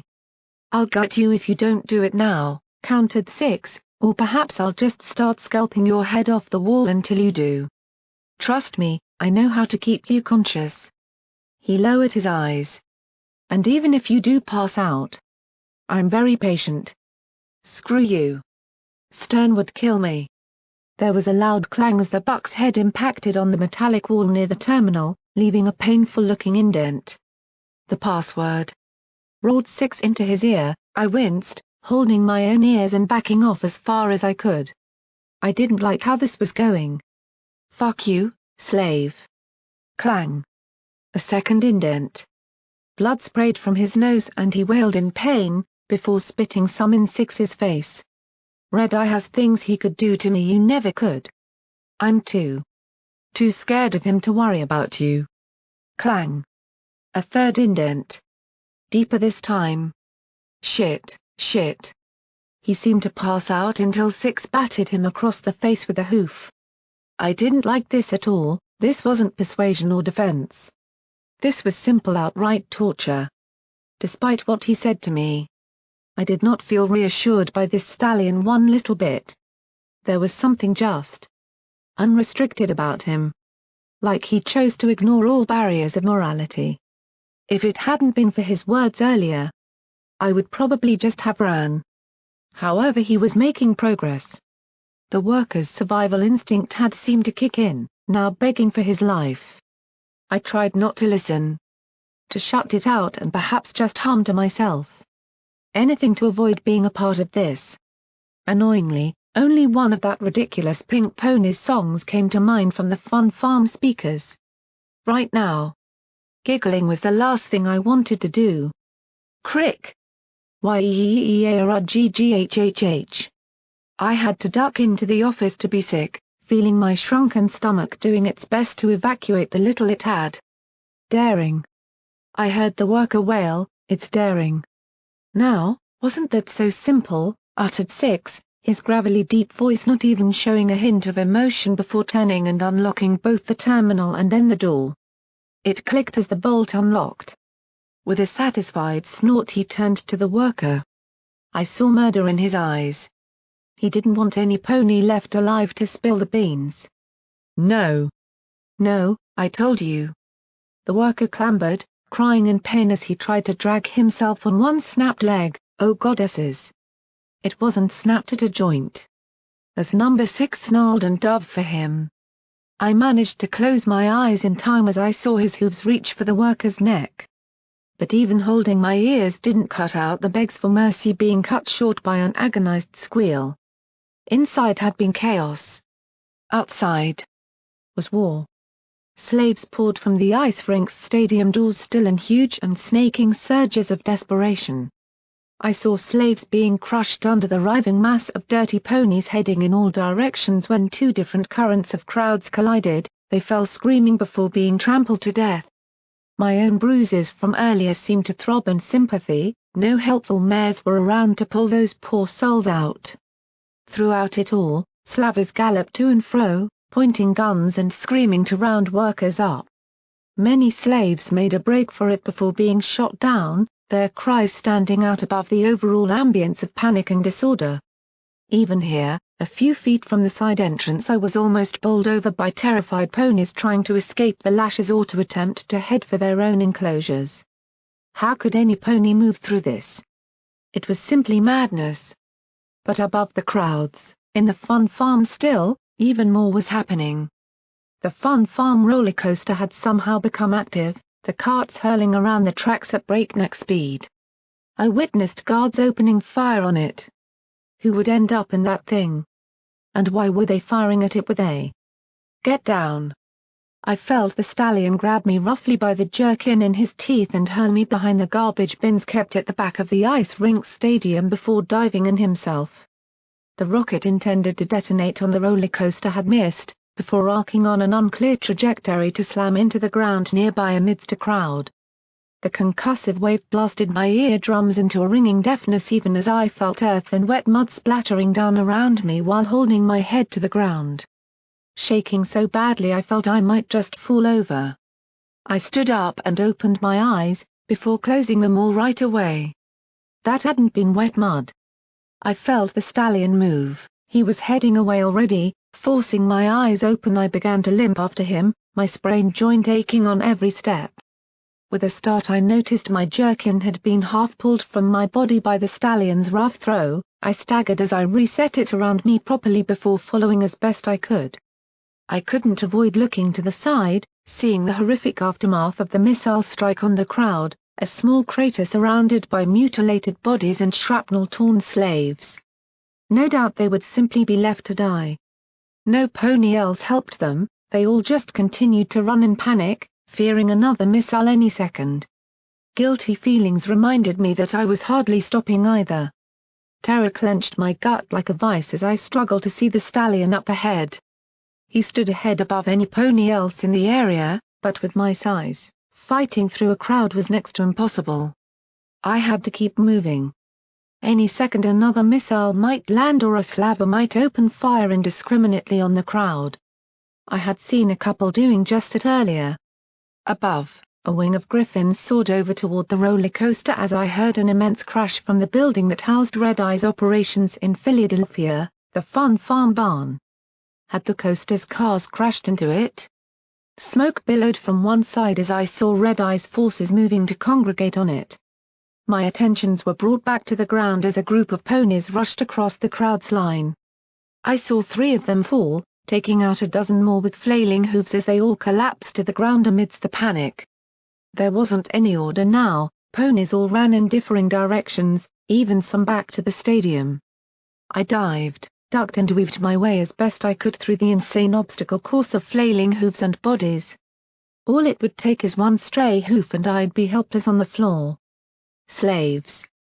Halt or you will be fired upon. Halt where you are now. My instinct kicked in. I faltered, hooves trying to stop, but the crowd swept me on. The air was filled with screams, shrieks and angry cries of bitter ponies trying to push their own way through. A young mare nearby clutched a lifeless buck, wailing as she cried over him, trampled to death. I saw 2 slaves begin fighting over who bumped who on purpose, hooves flying as they collapsed to the ground together. All around me looks of terror ignored the commands across the PA system.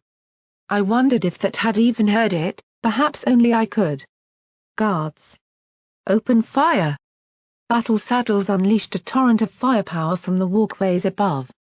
Miniguns roared, huge anti-material rifles boomed and magical weapons lent their own unique and disturbing zaps to the volley. Griffin handheld weapons joined the cacophony of weapon sounds as they picked out individual targets from above the crowd. Only now did I realize what had been happening. The slave crowd I had ended up in was heading for the main gate. It may have been accidental, I would bet most didn't know where they were going in the mad rush out of the gunfire going on around the stadium and roller coaster. But I saw what Red Eye's forces had to do. To their eyes, the slaves were making a break for it and they intended to punish it with enough blood to quell any rebellion amongst the shapeless masses. Briefly, it occurred to me that the majority of these slaves were not the ones whom had actually rebelled beneath the ice rink. The front ranks were torn asunder. Ponies fell in droves as the fusillade of gunfire ripped into them. I could not see it, being too far back, but I heard the horrible sound of bullets impacting on flesh alongside the unsettling flares of ponies atomized or melted by magical energy weapons. The crowd swung to a halt and tried to double back, meeting the rest all coming behind them in a collision that broke bones and blooded muzzles that met another unexpectedly. The sound was shocking, bodies slamming into one another making far more crunches than they had any right to do. Trapped between gunfire, plowing collisions and panic I didn't know what to do. My instincts said go to your enclosure, my heart said keep going. Escape. But I didn't know which to follow. Instead I did the only other thing I know how to react like. I cried.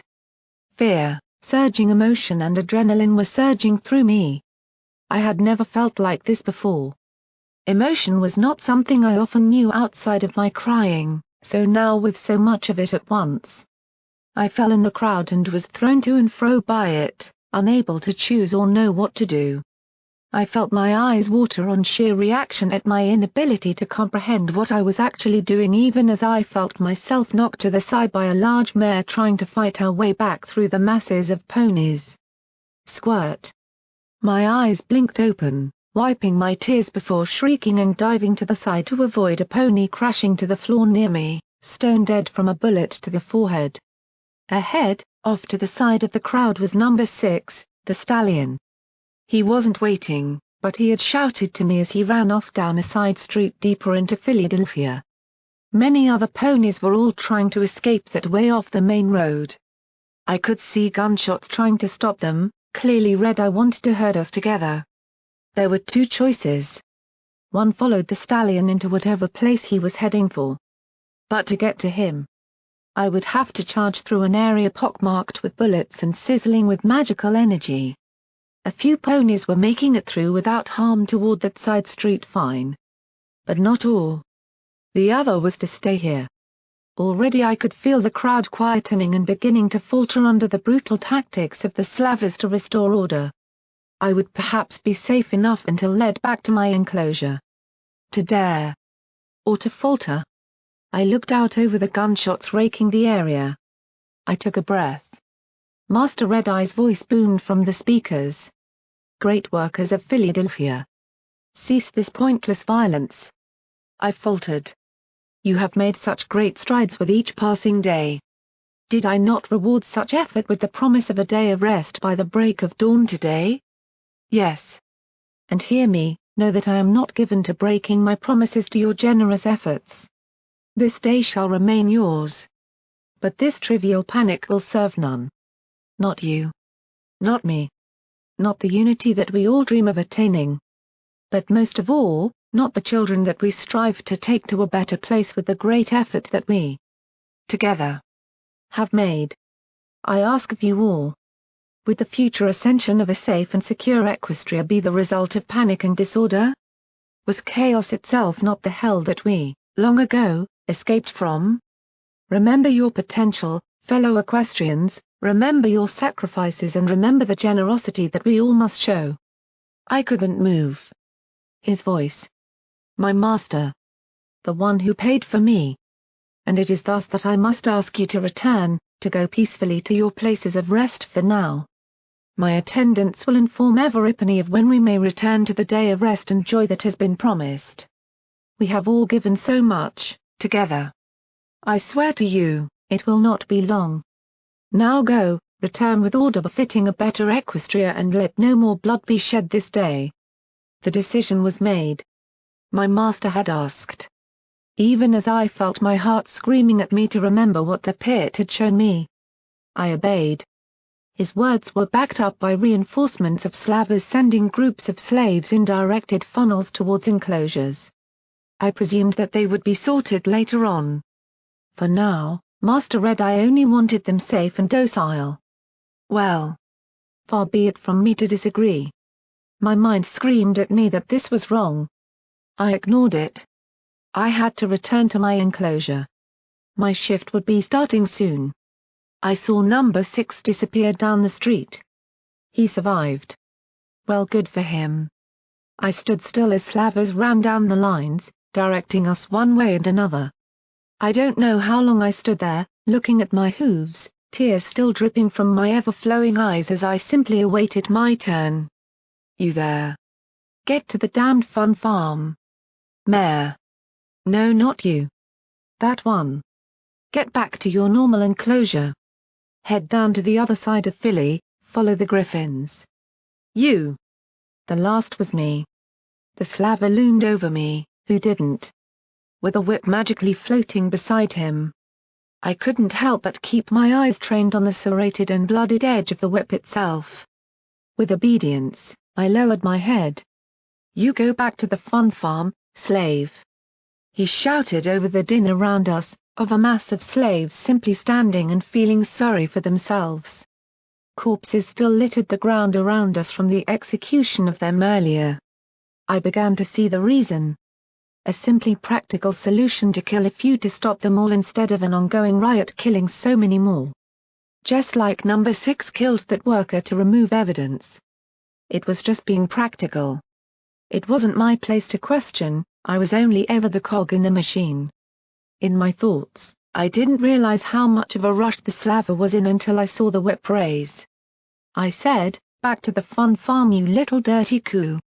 The fun farm barn exploded.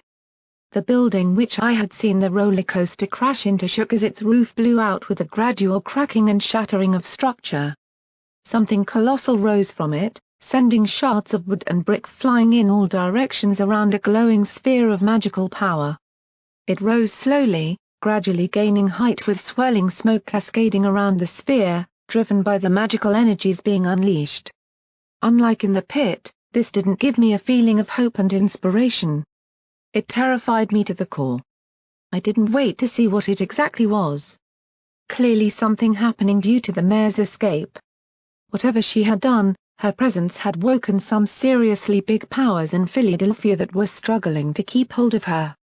Silently, inside, I imagined, hoped, that none of it would be enough. Shutting out the sounds, I darted to the side as the slaver was distracted, staring wide-eyed at the massive monstrosity on top of the fun farm. Dodging through freshly startled ponies I made for the petting zoo, perhaps I could just hide in a corner until all this blew over. Debris rained down from above as the conflict went on above us all. Ponies began running again, slavers among them. Only this time to panic was in all directions as they sought not to flee Philadelphia or to get back to their areas, but simply to evade the scrap piling down from above. I saw a few ponies crushed under light wood, recovering in dazed confusion. A few took shrapnel hits to the side, crying out in pain. From the stadium to here, my mind was only beginning to catch up with the consistent onrush of activity all around me. I dived into an old decrepit stall by the side of the fun farm roads to take shelter. Once inside I simply shut my eyes, held my ears, and waited. Whatever powers were being unleashed out there, it was far too big for me. Better to just wait it out. Then go back to being who I was. Even as I heard a second and even greater detonation above me that set off a minor earthquake across the fun farm, I simply hid and prayed that none of it would affect me. Even as the dust cloud washed over the stall and blew the roof clean off. All the while, my mind fought with itself between the slave and the newly found hope. But old habits die hard. Hope lost. I had faltered back there. When given the choice between the free stallion and obeying my master, I had chosen to obey. Silence. Finally. There was silence. I didn't know how long I had hid. Perhaps it had been a few minutes. Maybe an hour. The stuffy sky and the red haze of Philadelphia do not offer much perspective on the time of day. But when I finally crawled out, choking on dust and bones aching with exertion, it was quiet. The crowds had dispersed for the most part. I still saw some slaves clustering in ditches beside the roads or under what shelter they could, nursing wounds or huddled together for support. Occasional corpses still littered the fun farm's pathways and the street outside. About 100 meters away, I saw Master Red Eye's guards beginning to clear the mass of bodies from the road where the slavers had opened fire on the crowds. No slavers were nearby. The majority were no doubt busy with the recovery efforts to bother with a few stragglers who would be rounded up soon enough. Plus, Master Red Eye himself had said this was still a day of rest for us. Some rest that turned out to be. But even as I turned in a full circle, I saw no sign of whiplash. I saw no griffins shooting at me. No stallion urging me to break the rules and follow. No unicorn mare inspiring me to shake off the chains at last. As I stood in the aftermath, I felt incalculably lonely. The peace wasn't to last long. My day had one last horror to inflict. One final challenge to overcome. As I made my way back to the petting zoo, intent on searching for my journal, I saw them. Oh, look who it is. Little Runt didn't die after all. I did as I always did. I put my head down, tried to ignore them and head for the pigsty. The pigsty was no longer there. I heard them trot up behind me, before turning to face the music. I could sense this wasn't going to end well at all. I had no place to hide anymore and there were no overseers around to stop them. I felt my sprained leg ache prematurely at the no doubt large amount of running to be involved soon. The trio were filthy. Covered in grime, wounds and dust from the massive crush earlier. I could only guess they wanted to take their anger out on Somepony and I had just wandered right in on time. They were all earth ponies, not exactly burly but giants in comparison to me, 2 bucks and a mare. I could swear they were related or something, for each of them had the same dirt brown coat with only their manes to tell them apart. Black, dirty yellow and crude green for the mare. Each wore the ruined scraps of rags they called clothing. I was sure that they were simply for the intimidation factor of ripped fabric about their bodies. Their cutie marks were, in turn, a plank of wood with a nail through it. What? 3 small rocks, he threw similar sizes at me. A lot, and the mare's was a lasso. She had once proven that talent by binding me in rope and hanging me from the fence until Whiplash found me after her apparent brothers in harm had used me as a piñata. Apparently that had been my fault, somehow. They were despicable ponies. But they had never been truly deadly, just an aggravation and at worst a torturous presence that brought pain and suffering to an already miserable life. That seemed to be changing. So. We was thinking, spat the mare, you was meant to die in that pit, right? And you didn't, somehow, the black mane buck added while circling around me slowly. They had lethal looks in their eyes. I began to feel the fear creep down my back. Their voices were different, rebellious and full of menace, not the whiny posturing of before. I backed away, trying to keep all 3 in my sight. I was let out. Because of what happened, I muttered, my head low. I didn't want to look them in the face, and told to return here. I just want to go to sleep, I won't disturb YARGH. While I had been speaking, the first buck rushed me from behind and barreled me over into the mud in front of where the pigsty used to be. I hit the ground hard, letting out a little whine as my injuries flared all the more from the fresh impact. Behind me the 3 gathered together, grinning wickedly. So we was then thinking, she continued, apparently the de facto leader for today, if you died now. To entertain us. No pony would ever notice nor care, right? Could just blame it on the riots earlier before that big sphere pony thing blew up atop the fun farm. Oh goddesses.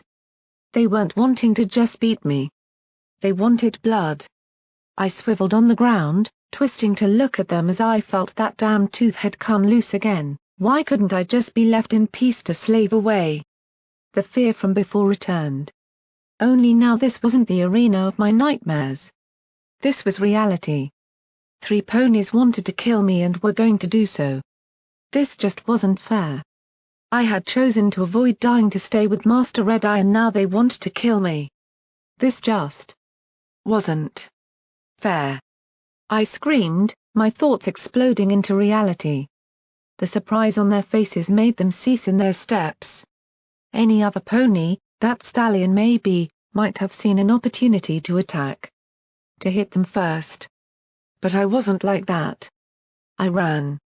They didn't take long to recover at all, for even as I slipped and staggered out of the mud to gallop toward the exit of the petting zoo, I heard the clatter of their hooves behind me. In my mind, something clicked, the instincts of a runt who grew up having to avoid the big brothers of the world wanting to find and hurt me. I recalled the time the slaves at the rock farm had chased me through the field because my lack of work had earned them all punishment. I couldn't outrun other ponies with their longer strides.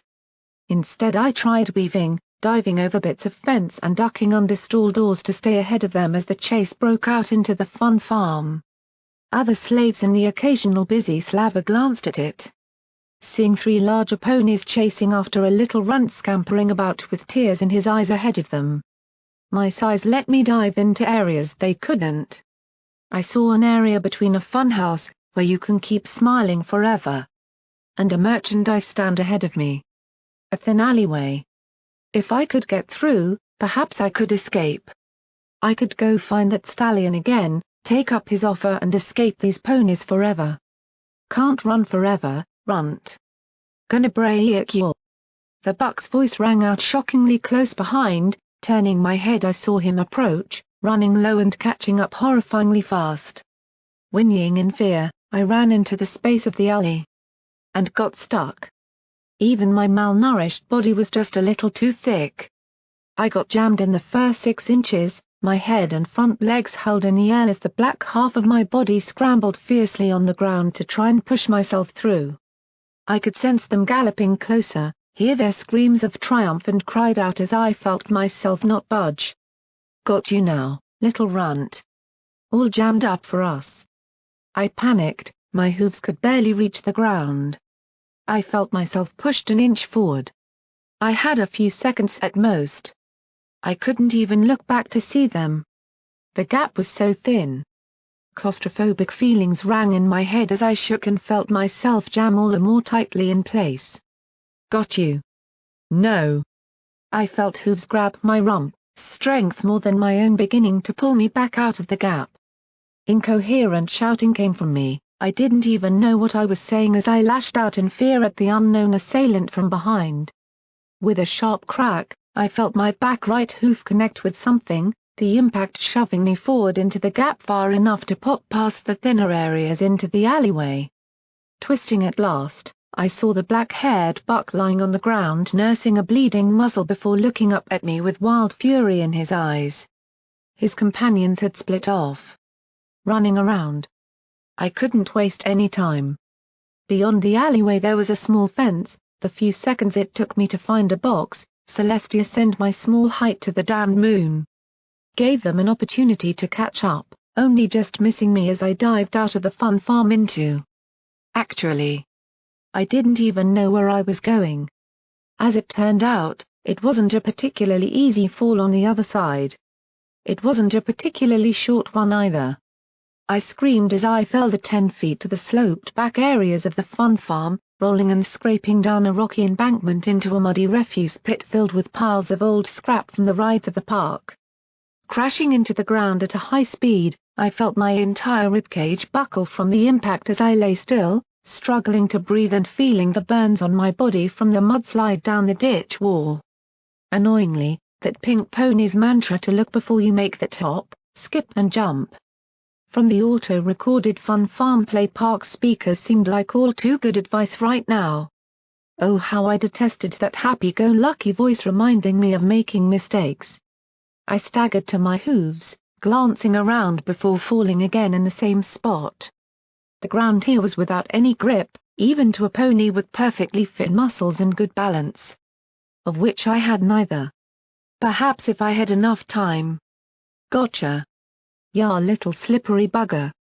The second buck's distinctive accent shouted to me as I turned to witness them sliding down the same embankment with greater care than my haphazard fall.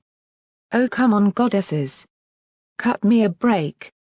I didn't even have time to move before he charged directly into me, sending me sliding back across the mud into a pile of scrap. The unbalanced pile came roaring down around me, distracting the bullies as they slid their way across the mud, dodging random appliances and hunks of metal from roller coasters that had rolled off the main pile with a sound like an ironmonger's being demolished. I felt a slab of metal slap me across the back of the head, knocking me face down in front of them. Well. Well. Well. The mare was out of breath as she reached down and plucked a broken and sharp-looking pipe from the scrap with her mouth. Jeff, we get to have fun now. I just lifted my weary hooves in front of me. I could run or fight no more. The day's exertion and mental exhaustion was taking its toll. My body simply could not bring itself to move with any urgency. Please. Please, don't. I'll be your slave too. Whatever you want. All we want is a chance to let off some steam.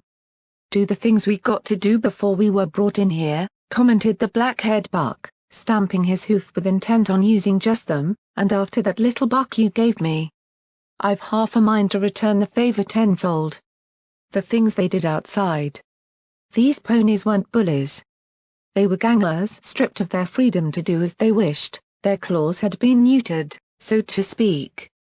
Today's riots had reminded them of who they were. And I was their celebration. Time to die, runt. It's been a fun few months. I closed my eyes, not even crying anymore. Perhaps life just knew that my time was up after all. Fudge. The raiders screamed, but not in anger.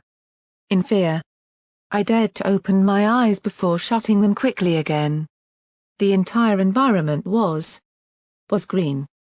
Above us, roaring through the sky, was something flying with wings, glowing so brightly with its massive size that it was like a miniature radioactive sun in the air. I had seen one of these things before. A balefire phoenix. Only this one was massive. It soared above us, the sight terrifying the gangers as it flew close to the ground, the heat emanating from it making me squeal in discomfort as I saw the raiders simply flee to escape the heat. Only the mud caking me acted like a coolant to allow me to bear the conflagration that now soared toward a building top in Philly surrounded by multiple pink pony face balloons. Something else was going on. At that moment, I began to get a sense of how small in the world I truly was. If powers like this were at work, then truly I was meant for nothing as I witnessed the passing of a greater story. Even as I lay there and watched along with every other slave and slaver in Philadelphia. We were in awe as the massive beast stood atop the building. We couldn't see what it was facing, but somehow my heart just knew. It was her. We were onlookers. The crowd gazing at the passing of history as we saw the phoenix curve from balloon to balloon, igniting them with scorching green-red flame. I couldn't help a little satisfied grin as I saw at least a few of that damn pony's leering faces go down in flames. Never to immortally stare at me every day again. It had come from nowhere. Not for me. I was just the witness, just as I had been to the mayor's escape and the colossal beast atop the fun farm. I could not know the context or connection between them. All I knew was that it was all a signal. A signal to make a choice. The goddesses, or that Mare and her allies, had granted me a second chance. To dare. Or to falter. I lay down there for hours. A phoenix had long gone. The commotion on the building, whatever it was, now finished. I knew in my heart that the Mare had escaped, with allies like that. That huge radioactive beast. How could she not? But now. I just sat in the mud. What else could I do? I couldn't go back to the petting zoo until I knew I would be protected by slavers from those gang ponies. I couldn't strike out alone, the guards were ready to shoot on sight. So instead I just wandered the refuse slowly, limping and trying to make sense of the day. My mind was at war once again. Part of me wanted to avoid all this. Go back to what my QT mark and my life told me I should do. Be a slave. That was what I am. But the other half could not forget that mysterious Mare who had defied Red Eye before my eyes in such iconic fashion. To escape to lead your own life. How could I not want the two? But what would I even do with freedom? I couldn't make sense of the emotion. From the Mare in the pit. To the Mare who had looked at my sketchbook. From the gang trying to kill me to the stallion murdering and torturing ponies to help me escape with him. I realized I didn't even know any of their names. I thought back to drawing my own pictures. To wailing as I saw my mother in my own charcoal's rendition. A whole day of coincidence, luck, discovery, pain and miracles. More than in the rest of my life combined. How could I, a slave who never had to think for himself until today, make sense of all this? I bucked a scrap heap in frustration, before screaming as the resulting toppling revealed not more scrap, but the skeleton of a pony. The blackened bones clattered out, knocking against my legs even as I backpedaled furiously and fell on my rump again. Staring with wide eyes, I saw it was covered in rags and metal plates like makeshift armor. It was buckled and burned. Probably from the Megaspals. It wasn't the first time I had seen a skeleton. Hell. I had lived in the wastes most of my life. But something struck me. Around its foreleg lay what at first appeared scrap metal, but memory pipped into my head. That mare's cutie mark. Before me lay a devastated and wrecked version of one of those devices. With shaking hooves I tugged it off the skeleton's leg and began to turn it over a few times, studying it through wet eyes. The lock that kept it attached to a leg was broken. In fact, it wasn't even there at all. The screen was cracked and some buttons were missing entirely. On the inside, I saw exposed electronics and magic crystals that had shattered inside. And yet, I saw a small light flickering on it. The device was still active. Curiosity overcame fear. I started prodding at the machine, hoofing the buttons and turning dials. I even started fiddling with the wires. But to no avail. The most I could get from it was a sort of white noise when I hit one button that lasted until I hit it again. With a great cry of frustration I threw down the device, the button clacking on again to fill the air with white noise as I let out every wound-up emotion I had on the offending device. I had been changed by one day. I didn't even know what I was thinking, let alone what to do. How was I meant to make sense of all of this? Mysterious mares and stallions? Huge balefire phoenixes and random monsters popping out of buildings? A chance to escape and my damned instincts forcing me to stay and act out the slave life I was meant for? Learning to draw for my own? Being within death's reach twice in one day? Or more, who knows how many bullets missed me. I was beaten, bruised, scared, bleeding, sick and probably dying within a month, and now this damned device refused to tell me anything I needed to make sense of it all when I thought I had found a fucking link. With one hoof I screamed and hurled the device away from me with a great cry of rage. How am I meant to make sense of all this? I galloped over, weary and sore, shouting at the device as though it were the cause of all this. I'm just a little slave. I don't have any freedom. I don't have any dreams. What am I meant to do? I collapsed. My head resting against it, nudging a dial to twist it. I need someone to help me. Anyone. Just someone to show me the way. The dial twisted one bit more. The white noise stopped. Hello Wastelanders. This is, of course, your friendly little light in the good old horrible equestrian wastelands day in and out, DJ Pon 3. I'm here with, you guessed it, that thing that used to gives us all the blues. Yup. It's the news. And let me tell you, little ponies. Do I have some good stuff for you today following the activities of Everip and his favorite staple dweller out in the blasted pit of Philadelphia. Footnote, perk attained. Lucky break. Whatever has changed for you, it has been for the better. Perhaps you have been working on a sixth sense, or maybe you found a lucky charm. You gain +1 to your luck statistic. Thank you sincerely for reading. I genuinely hope you enjoyed the opening story to Murky number 7. You will notice I said story, and not chapter. The chapters are only called as such to fit in with FIM, FIC and FOE resources infrastructure, but it's better to think of these as related stories that follow on from one another. As such, these stories are decently sized, more than you might expect a chapter to be. But I have written a system into each one that whenever you find a after a scene end, you can rest assured that's a place that it's okay to take a break at or come back later to. Think of them as chapters ends. Just remember, every chapter is a story unto itself. Enjoy it as such. I recommend only one story per day or couple of days personally. That's been known to be the best pace for this story. Fuzzy.